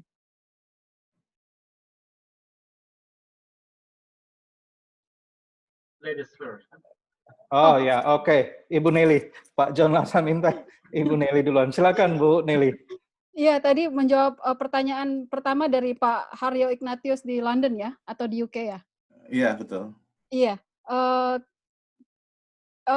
Ya, terima kasih Pak Wilson. Iya, kalau di AUT kami sudah punya yang formal, Pak. Jadi sudah jelas bagaimana pengaturan authorship antara mahasiswa pembimbing atau advisee dengan supervisor. Jadi sejak awal sudah diidentifikasi sejak awal sebelum melakukan co-authorship. Begitu, Pak. Dan biasanya saya sendiri sih belum membimbing mahasiswa PhD karena saya masih junior levelnya di sini. Tapi kolega-kolega saya walaupun mereka dalam hal ini adalah pembimbing dan mereka lebih senior, yang pertama itu mereka lebih selektif, dan kalaupun mereka akhirnya setuju untuk melakukan co-publishing, karena ini datangnya dari tulisan mahasiswa, biasanya mereka sebagai secondary author, bukan sebagai main author. biasanya main author-nya adalah mahasiswa itu sendiri. Dan itu sudah diatur dengan jelas di institusinya, Pak, mengikuti Vancouver Protocol dan juga dari Research Council di Universitas Australia. Jadi semua sudah diformalkan sejak awal. Itu menjawab ya, Pak ya? Iya, Bu, menjawab. Iya, baik. Lalu yang kedua, Ibu Sakti ya, mohon maaf kalau misalnya saya mungkin tidak terlalu mendapatkan pertanyaan Ibu secara komprehensif. Jadi yang saya pahami adalah Ibu bertanya, bagaimana kalau sejak awal ada kontributor kedua sudah mau ikut, lalu di tengah-tengah tiba-tiba mengundurkan diri, begitu Bu ya? Atau bagaimana Bu? Bisa diulang Bu? Ya Ibu, jadi di tengah-tengah kontributor keduanya di awal sudah ada perjanjian bahwa dia yang akan menyelesaikan sebagai penulis kedua, tapi di tengah-tengah ada studi lanjut atau sakit sehingga diganti dengan yang lain. Nah, baik yang pertama maupun kedua sudah sama-sama besar kontribusinya di situ. Seperti itu. Jadi kontribusinya sudah ada ya? Ya. Kalau buat saya sih integritas saya jelas. Siapapun yang berkontribusi lebih banyak, dia harus menjadi main author. Kalau saya, pakem saya hanya itu aja, Bu. Jadi kalaupun pada akhirnya saya belum pernah mengalami ini ya. Tapi kalau misalnya second author atau penulis kedua tiba-tiba tidak ada, tapi masih ada kontribusinya, saya pikir masih berhak. Kecuali memang dia, jadi itu negosiasi kalau saya lihatnya, Bu. Kecuali memang beliau mau mengundurkan diri dari penulisan itu, tapi itu artinya semua proses semua yang sudah dikontribusikan oleh penulis kedua harus hilang seperti itu, Bu. Tapi kalau mau terus lanjut, asalkan kontribusinya aja, kalau menurut saya kontribusinya ada, saya pikir masih berhak seperti itu, Bu. Tapi itu negosiasi pribadi pada akhirnya. Ya, jelas ya, Bu ya. Mudah-mudahan. Oke, yang ketiga, tadi saya mencatat dari Pak Nevos ya. Ya, Pak. Iya, ini saya langsung dari pengalaman pribadi saja ya Pak ya. Jadi saya saat ini sedang terlibat dalam proyek penelitian cukup besar untuk kapasitas New Zealand karena memang dibiayai oleh salah satu lembaga riset yang paling besar lah di New Zealand seperti itu. Dan kebetulan principal investigatornya adalah 2 orang yang memang sangat prolific begitu ya Pak ya. Saya datang sebagai salah satu peneliti untuk komunitas Muslim. Jadi artinya saya bukan principal investigator dan saya semua biaya datang dari 2 orang ini gitu karena mereka yang dapat grant. Tapi begitu proses penulisan dan data collection, kami akan ada beberapa publikasi. Itu saya langsung ditunjuk sebagai main author untuk komunitas Muslim. Kenapa? Jadi 2 orang ini, 2 principal investigator ini tidak memaksakan bahwa ini saya pemilik uang nih, saya yang dapat grant-nya gitu. Tapi mereka paham betul bahwa yang menulis dan mencari data, kontribusi saya lebih banyak begitu Pak. Jadi kembali lagi ini kepada masalah kontribusi. Jadi walaupun posisi saya kalau dilihat dari struktur ya untuk masalah risetnya, saya lebih bawah dibandingkan mereka begitu karena mereka principal investigator, semua dana berasal dari dari grant yang mereka dapatkan gitu. Saya hanya meneliti salah satu komunitas yaitu kelompok Muslim, tapi karena semua saat ini kami sedang mau satu publikasi yang pertama karena saya yang menulis dari awal mulai dari datanya, research literature review, data collection.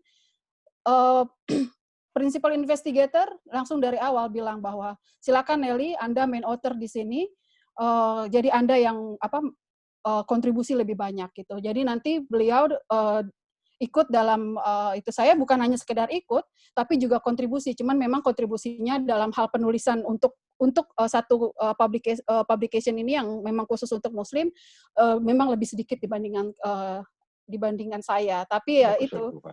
Iya, dibanding keseluruhan. Jadi ya itu, sekali lagi lebih kepada kontribusi. Jadi dalam hal ini saya sangat respect kepada 2 orang principal investigator saya, walaupun mereka adalah pemilik dana yang dapatkan grant-nya gitu, tapi begitu masalah publikasi, kami sadar betul bahwa ada integritas di sana. Siapapun yang berkontribusi lebih banyak dalam hal data collection atau penulisan, dia yang berhak menjadi main author, seperti itu, Pak.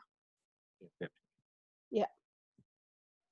Baik, terima kasih Ibu Nelly. Kita ke narasumber berikut, Pak Jonathan Lasa. Silakan Pak John. Baik, terima kasih Pak Rego dan Pak Nyapus.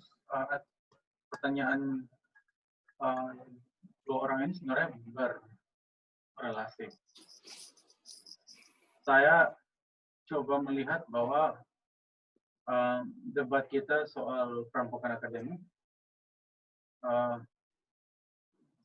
jangan habis di analisis soal siapa yang harus jadi penulis pertama, kedua, ketiga, keempat, dan seterusnya. Tapi lebih kepada mencoba mengadres akar masalah daripada problem-problem ini. Akar masalah pertama kan biasa yang paling susah diselesaikan adalah di power relasi. Dalam kultur timur susah banget dihilangkan.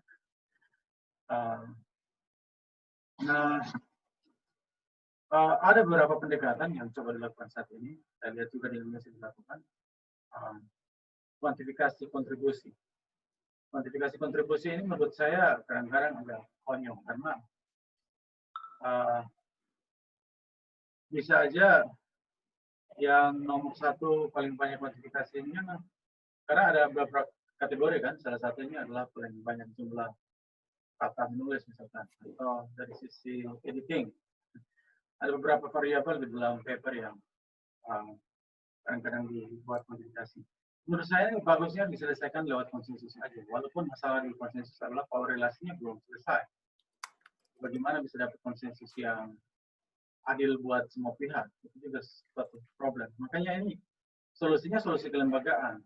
Salah satunya kalau di Australia yang sempat Bung Neil bilang, kalau di Australia cukup jelas lah, terutama juga termasuk New Zealand ya, ini 2 rumpun yang sebenarnya serupa. Jadi sistem etik di universitas sudah terbangun cukup jelas. Bahkan di definisi siapa katakanlah ada Pak Wilson Terry, sorry Pak Wilson, jadikan contoh, mau ambil S3 yang kedua atau ketiga di Australia, itu ketika Pak Wilson mengurus ethical approval di komite etik, itu yang akan menjadi prinsipal investigator adalah supervisor Bapak, bukan Bapak. Karena Bapak lagi dalam kondisi masa magang untuk menjadi seorang peneliti yang mandiri.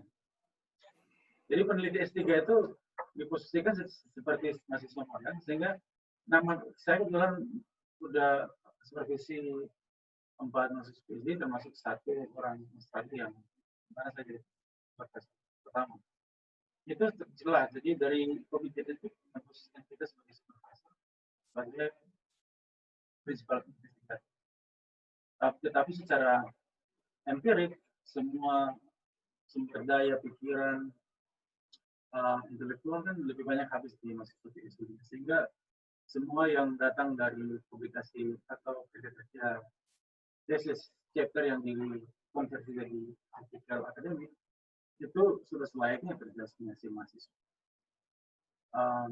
Dan kalau kita yang jadi penulis pertama itu nggak layak jadi chapternya si mahasiswa karena itu bukan murni tesisnya dia lagi. Nah, itu terlalu gampang. Jadi masalah solusi institusional yang harus dibikin. Saya lihat di UGM solusi institusional dibikin.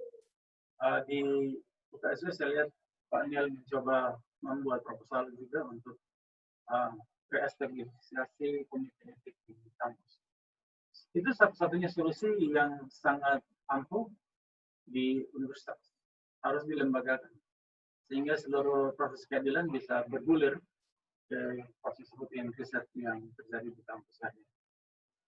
Nah, soal kenapa saya melakukan lompatan tadi, kritik yang bagus dari Pak Nikos adalah, ya memang saya sengaja bikin lompatan, karena kita nggak bisa selesaikan masalah order daripada susunan penulis hanya sekedar masalah logistik, negosiasi konsensus dua belah pihak. Ada akar masalah yang sangat besar yang harus dibikin solusinya.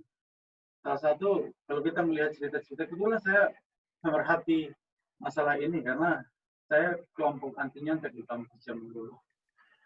Dan kita sering dengar cerita di mana tesis-tesis anak-anak S1 kadang-kadang dikonversi jadi paper tanpa dibilang-bilang oleh dosen-dosennya. Tahu-tahu udah ada. Dan ini penyakit yang nggak sembuh-sembuh, masih terus terjadi. Jadi kalau lihat status-status Facebook atau kadang-kadang beberapa satu berita, dua, tiga berita yang kemudian muncul di blog dan sebagainya, ini kan masalah yang terus terjadi. Menurut saya memang karena memang nggak punya etika komite etika yang kuat untuk penelitian. Jadi hampir tidak ada mekanisme penalti buat dosen-dosen yang mana. Tapi juga yang menurut saya kenapa kita harus bawa ini ke ranah, kenapa saya sempat singgung strata 1, strata 2, karena ini konteks khas Indonesia. Kalau strata 3 dia masih punya kementerian intelektual yang masih istilahnya masih bisa melawan dosen-dosen pembimbing S3 biasa agak kurang berani untuk kurang aja. Yang biasa sasaran utama yang paling rentan ini mahasiswa S1 S2. Mereka menurut saya disediakan dieksploitasi kadang-kadang tanpa kredit yang memadai. Mungkin begitu aja dari saya. Baik, terima kasih Pak John. Selanjutnya ke Pak Neil Rupidara. Silakan Pak Neil. Ya, terima kasih. Tadi yang langsung tertuju ke saya dari Pak Nevo soal komite etika, tapi saya kira relatif sudah paling tidak terjelaskan di sana, walaupun memang menjalankannya itu khususnya ya di kita di Indonesia yang secara kultur itu masih belum solid. Ini kan akan menjadi satu pekerjaan yang belum akan mudah gitu ya, masih perlu mungkin berjibaku kadang-kadang menjalankannya, lalu keputusannya belum akan adil, belum akan menggambarkan kondisi senyatanya misalkan begitu. Tapi saya kira apapun itu effort harus bisa jalan untuk membangun secara perlahan-lahan sebuah tradisi akademik, sebuah tradisi riset yang memang saya kira menempatkan produsen pengetahuan, mereka yang bekerja untuk menghasilkan gagasan-gagasan itu dihargai sebagaimana apa yang mereka kerjakan, ya, apa yang mereka kontribusikan. Nah ini it will take time, tapi saya kira akan masuk atau harus dikerjakan masuk ke sana, gitu ya. Tapi bolehlah saya barangkali bawa sedikit komplikasi ke dalam persoalan ini, karena kalau kita bicara di Indonesia lazimnya itu relatif kan mahasiswa termasuk bukan saja doktoral ya, yang dilatih untuk menjadi seorang yang tadi Pak atau Bung John Lasem mengatakan itu pun masih magang gitu ya. Tapi mereka sedang dilatih untuk menjadi peneliti profesional. Nah, mahasiswa S2 dan apalagi S1 ini kan memang berada pada posisi yang relatif lebih rentan, walaupun saya kira sikap menghargai siapapun mitra berpengetahuan tadi saya kira harus tetap ada. Nah, di kita di Indonesia kebanyakan kan mahasiswa bawa sendiri proyeknya. Jadi dari S1 pun sudah bikin sendiri proposal risetnya, gitu ya. Kalau S3 yang muatannya sudah lebih banyak, gitu ya, muatan pengetahuannya lebih banyak, datang membawa gagasan, saya kira itu relatif masih bisa dimengerti. Saya tidak mau downgrade ya, tidak mau menganggap bahwa S1 atau S2 tidak bisa, tapi ada problem-problem kapasitas di sana yang tentu kita harus bicarakan secara lebih fair, gitu ya. Saya kira harus tetap dihargai, tapi ada problem di sana. Nah, di negara-negara tertentu, saya kira saya melihat atau khususnya mengambil Belanda misalkan sebagai satu contoh, karena saya pernah misalkan selepas selesai S2, saya apply untuk sebuah proyek di Universitas Erasmus Rotterdam, gitu ya. Proyek itu di-establish oleh si Profesor yang tadi Bu Nelly katakan dalam konteks yang berbeda gitu ya. Apa itu principal investigator bikin proposal, apa itu lalu cari grant dan dapat. Nah, itu seperti itu, tetapi kemudian proyek itu hendak dikerjakan melalui perekrutan mahasiswa doktoral gitu ya. Jadi apa itu profesor-profesor posting tentang proyek riset yang dia karenanya mencari apa itu mahasiswa-mahasiswa yang bekerja untuk membantunya meneliti itu. Nah, ini kan apa itu situasi yang akan menambah komplikasi di sana karena pemilik gagasan dasarnya, desain dari riset itu utamanya adalah si profesor itu. Bukan si mahasiswa gitu ya. Mahasiswa di-hire untuk apa itu mengerjakan, tetapi ditempatkan dalam pekerja intelektual yang juga pasti akan punya kontribusinya gitu ya. Dan dalam hal itu saya tidak tahu, ini saya melihat fenomena teman saya di Jerman. Jadi saya lihat beberapa kali publikasinya keluar khususnya ke jurnal itu selalu nama pembimbingnya nomor 1. Padahal itu proyek PhD-nya si mahasiswa itu. Ya ini menurut saya pernah diskusi dengan Pak Martin Donald almarhum. Ini menarik karena dalam kasus saya misalkan mungkin juga karena itu proyek saya yang driving, pembimbing saya jumping ke dalam situ karena di samping membimbing ya kita sama-sama drafting sampai finalisasi manuskripnya untuk publikasi gitu ya. Jadi fair untuk mengakui seperti itu. Nah, ini yang datangnya dari si profesor. Wah, ini yang saya kira negosiasinya akan lebih rumit barangkali gitu ya. Yang saya cukup surprise kan kalau kami saya di Macquarie di Sydney pada waktu itu, ya seseorang mahasiswa bisa klaim artikelnya untuk menyusun disertasi by publication-nya itu kalau kontribusi minimal dari risetnya khususnya untuk membentuk tiga artikel inti ya, itu harus minimal 50%. Jadi kalau di bawah itu tidak bisa klaim, itu harus cari atau tambah lain lagi. Nah, saya tidak tahu pengalaman kawan itu karena saya lihat beberapa kali 2 atau 3 artikel mereka itu pembimbingnya yang nomor 1. Dia nomor 2 atau kadang-kadang bersama mahasiswa PhD yang lain gitu ya. Atau dosen yang lain gitu. Jadi ini cukup menarik di sana bagaimana ini power relations antara pembimbing dan mahasiswanya menakar kira-kira siapa yang berkontribusi dalam konteks itu karena ada yang datang dari sebuah research project yang dipersiapkan oleh dosen. Saya melihat Bung John di CDU juga ada beberapa proyek yang sepertinya didesain seperti itu ya, mencari mahasiswa PhD. Sehingga saya kira ini menarik untuk kita melihat dalam kacamata itu ya, lalu dealing antar pihak ini seperti apa gitu ya. Tapi inti pikiran saya di situ tadi adalah ya memang ini saya kira tidak semua kita, karena tadi saya katakan di Indonesia ini kan masalah pola relasi kita ini kan sangat hierarkis gitu ya. Apalagi kalau si pembimbing sudah bukan saja doktor lagi, profesor senior lagi kan gitu ya. Ini nanti saya kira saya harus dihormati sebagai yang seperti itu misalkan gitu ya. Jadi bukan tadi ya kita menempatkan diri bahwa produk pengetahuan ini adalah produk yang mestinya ya siapa sih yang berkontribusi besar. Nah, dalam konteks berkontribusi besar saya pikir juga tidak mudah kita katakan lalu ini sekian banyak halaman, saya punya banyak halaman sekian, atau ini ada sekian section, maka saya 3/4, Anda cuma 1/4 misalkan gitu. Saya kira tidak akan juga semudah itu karena ada peneliti-peneliti berpengalaman ya para suku itu yang bisa twist sebuah karya yang tadinya barangkali ibarat biasa-biasa saja menjadi luar biasa gitu ya.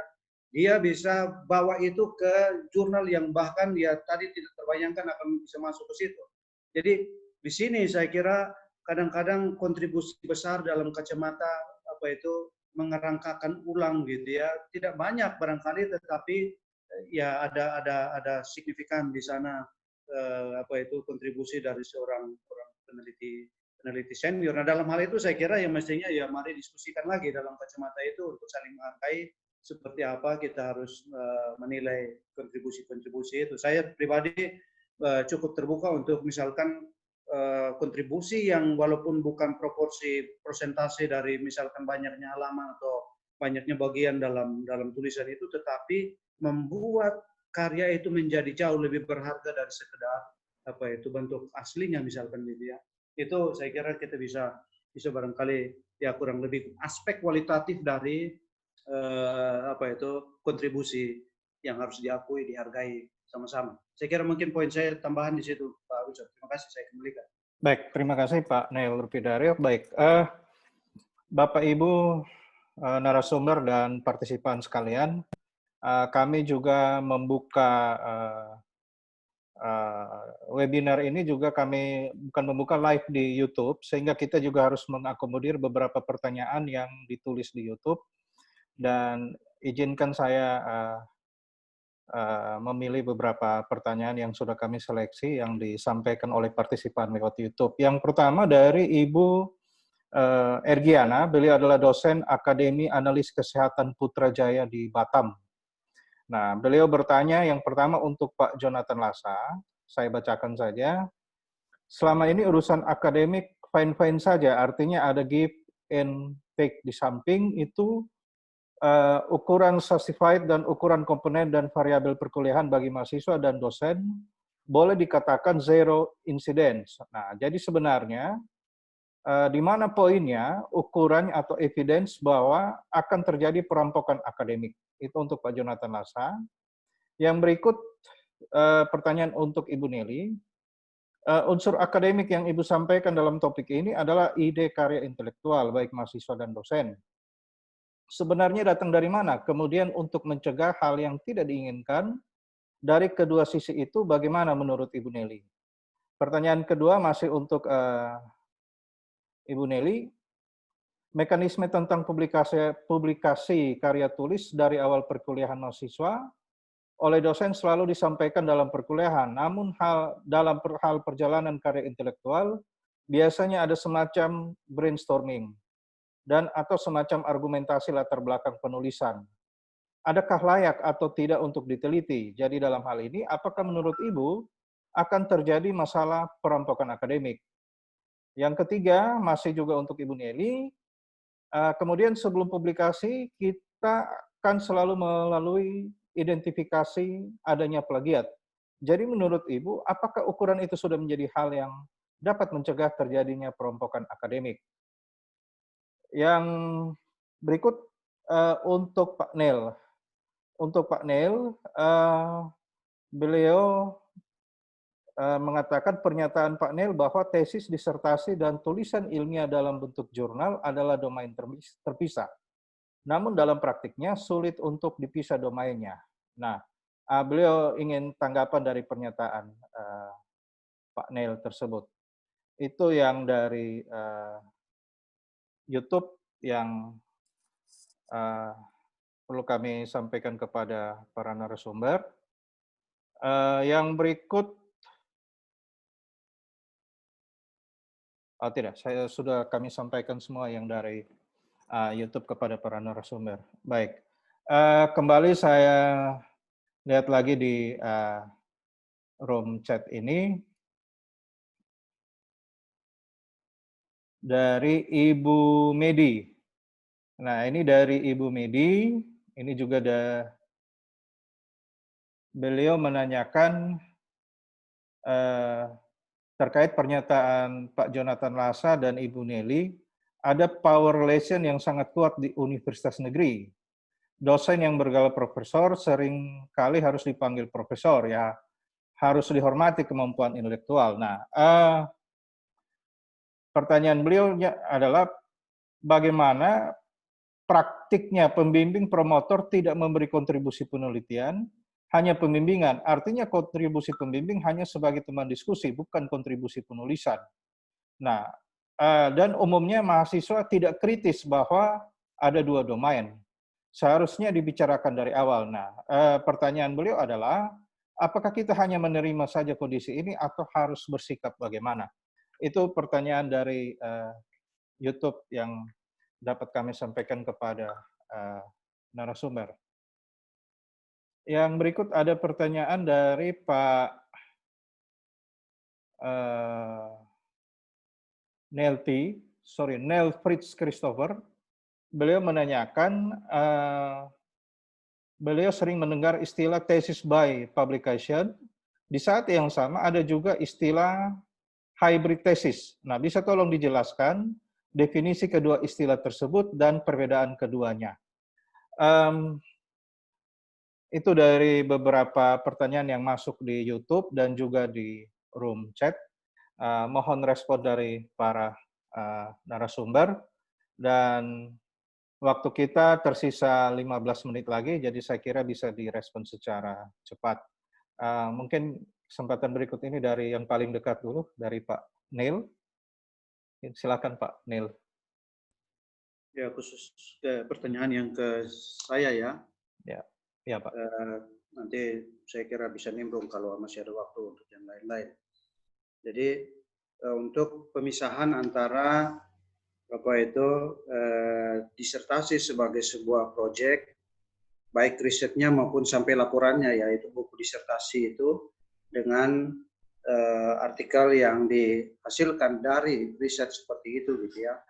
Jadi tadi saya katakan kalau jumbo keduanya, jadi tesisnya yang ditulis atau disertasi yang ditulis itu sendiri sudah mengambil format tesis by publication. Jadi mentah-mentah atau dengan editan sedikit masuklah artikel-artikel yang sudah terpublikasi di jurnal atau book chapter, dalam bentuk book chapter gitu ya, ke dalam format penulisan itu. Itu biasanya kan ada pendahuluan, lalu ada batang tubuh dari penelitian itu yang isinya ya artikel 1, artikel 2, artikel 3, artikel 4, artikel 5 gitu ya.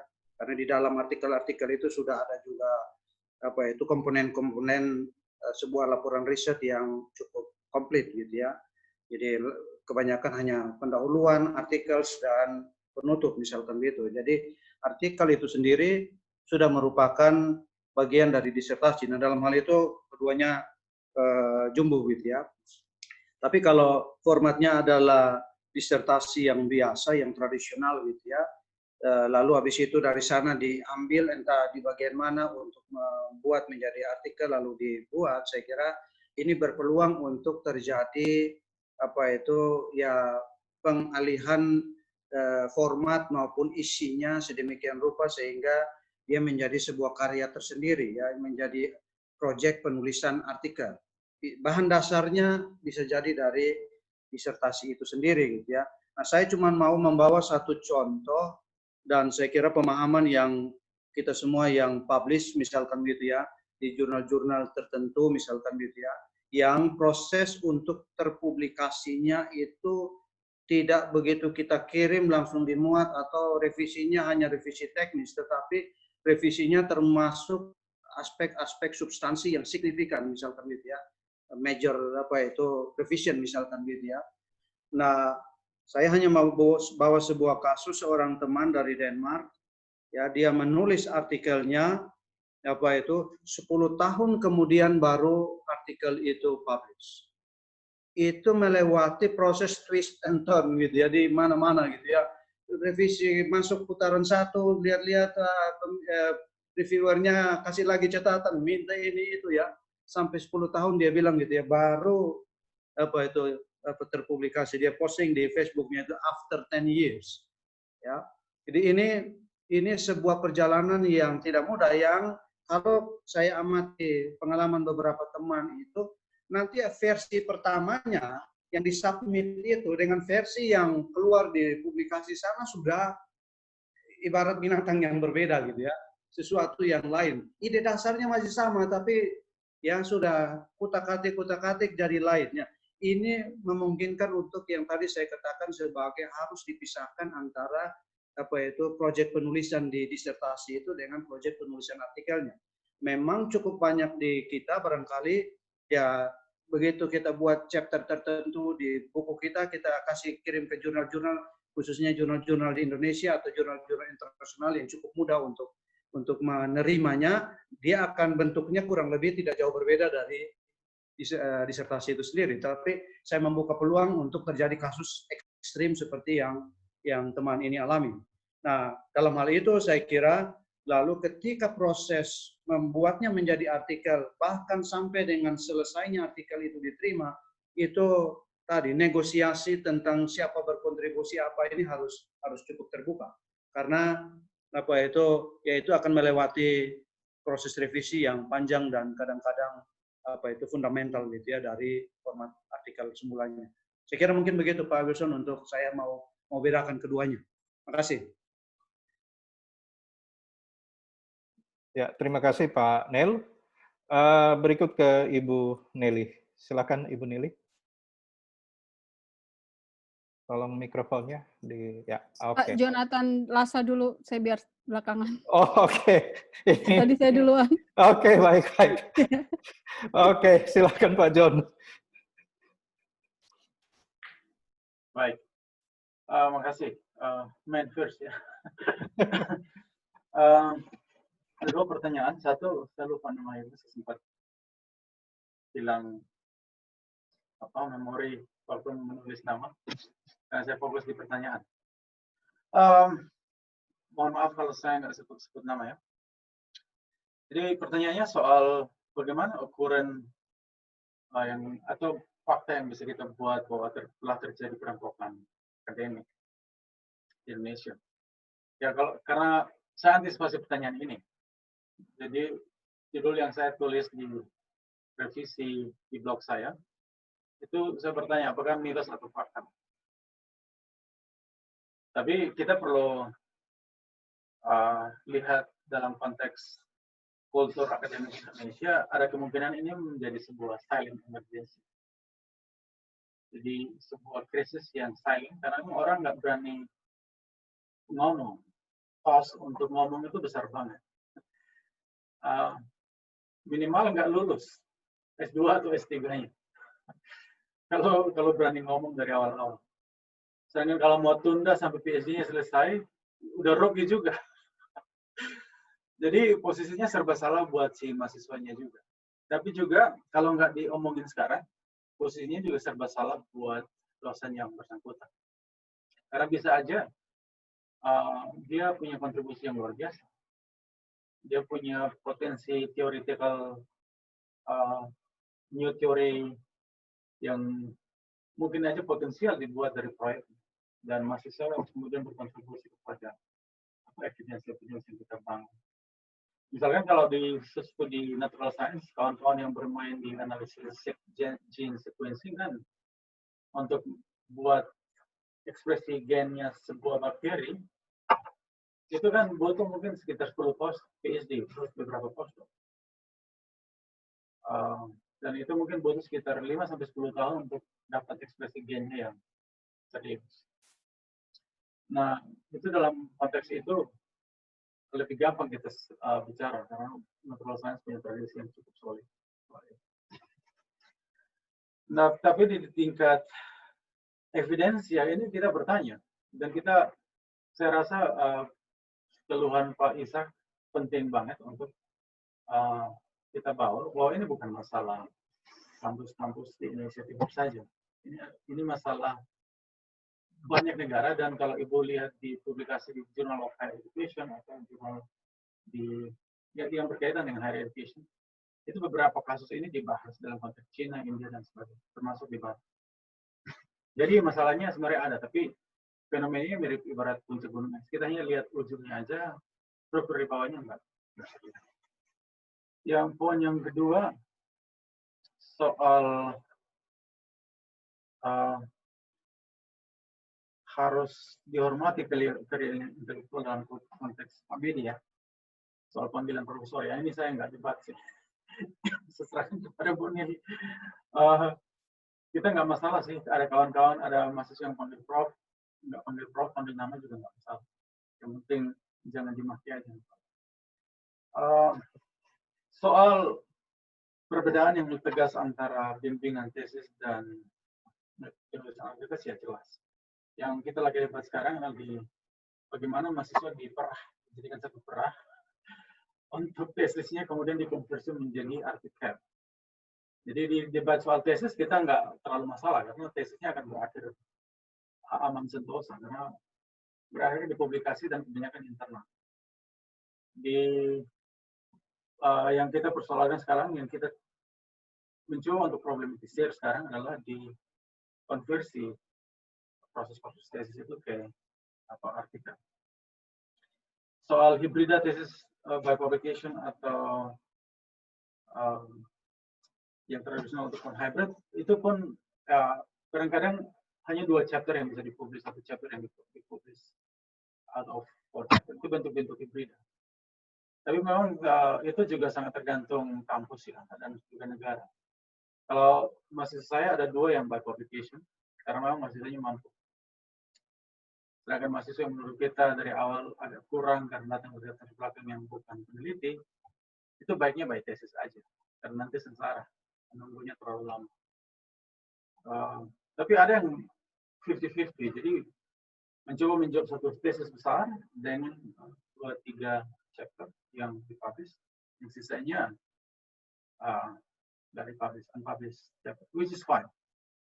Bahkan ada juga yang kirim dulu sebagai sebuah tesis, nanti baru kemudian dijadikan publication. Itu terjadi di banyak di Belanda, saya lihat beberapa model coding ini.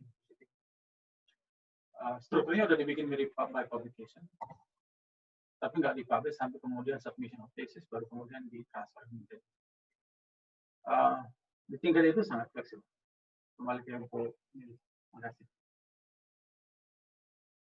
Ya, terima kasih Bung Jonathan Lasa. Berikut Ibu Nili, silakan Ibu Nili. Tolong mikrofonnya. Oke.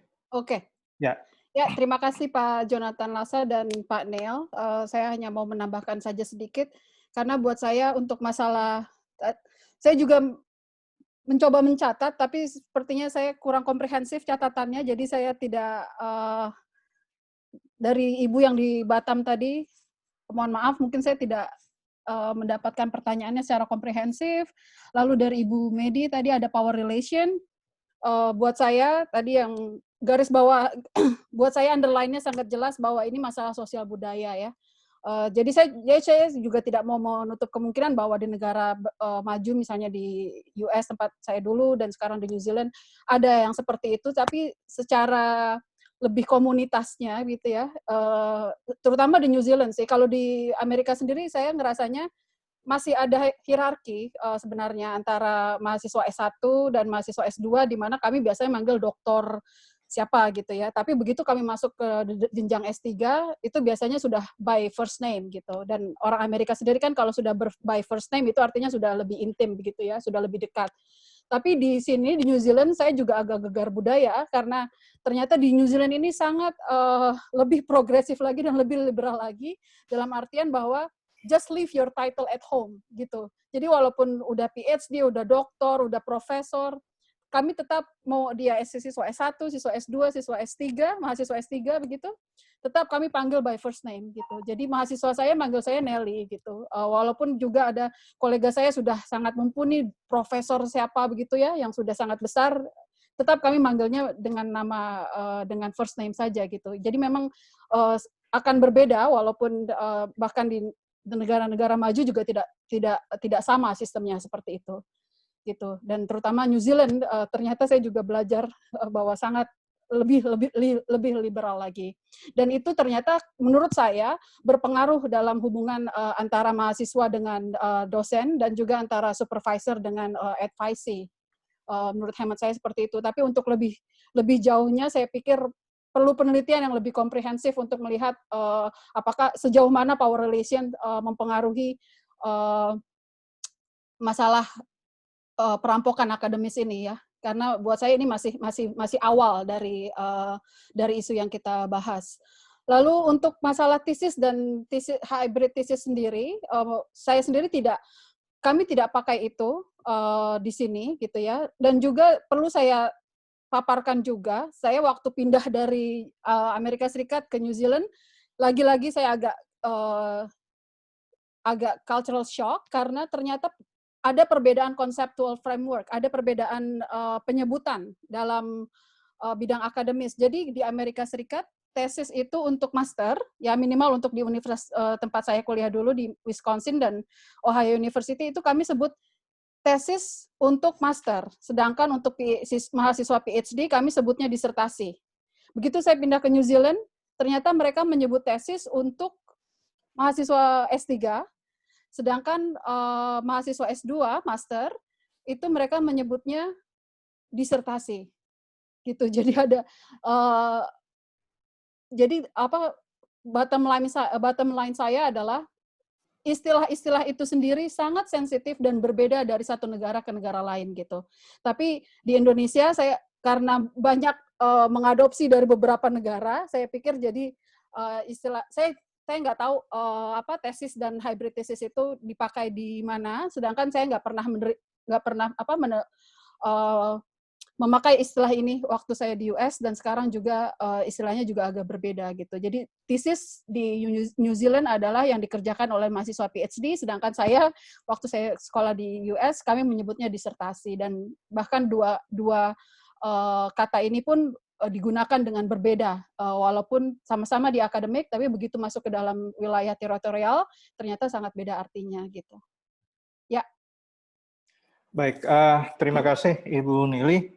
Baik, Bapak Ibu narasumber dan peserta webinar sekalian, kita sudah tiba di jam 13:01 waktu Indonesia Barat, dan saya atas nama penyelenggara webinar gratis menyampaikan banyak terima kasih kepada semua peserta webinar, dan di Zoom ini terpantau tidak keluar dari 90 partisipan. Jadi ini semuanya bertahan pada Zoom seminar ini. Kemudian dan di YouTube juga terpantau cukup banyak yang memantau.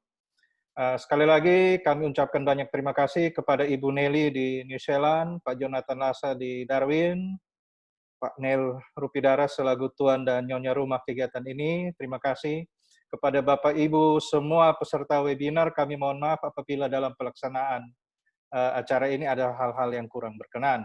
Namun sebelum saya menutup Zoom ini, kalau boleh saya highlight beberapa hal yang penting. Yang pertama dari diskusi kita adalah Komite Etik Ilmiah itu menjadi suatu lembaga yang penting yang perlu berada di semua universitas, sekaligus dia berperan sebagai semacam polisi lalu lintas untuk memantau perjalanan publikasi bersama antara dosen mahasiswa agar kita bisa terhindar atau lepas dari aktivitas perampokan akademik.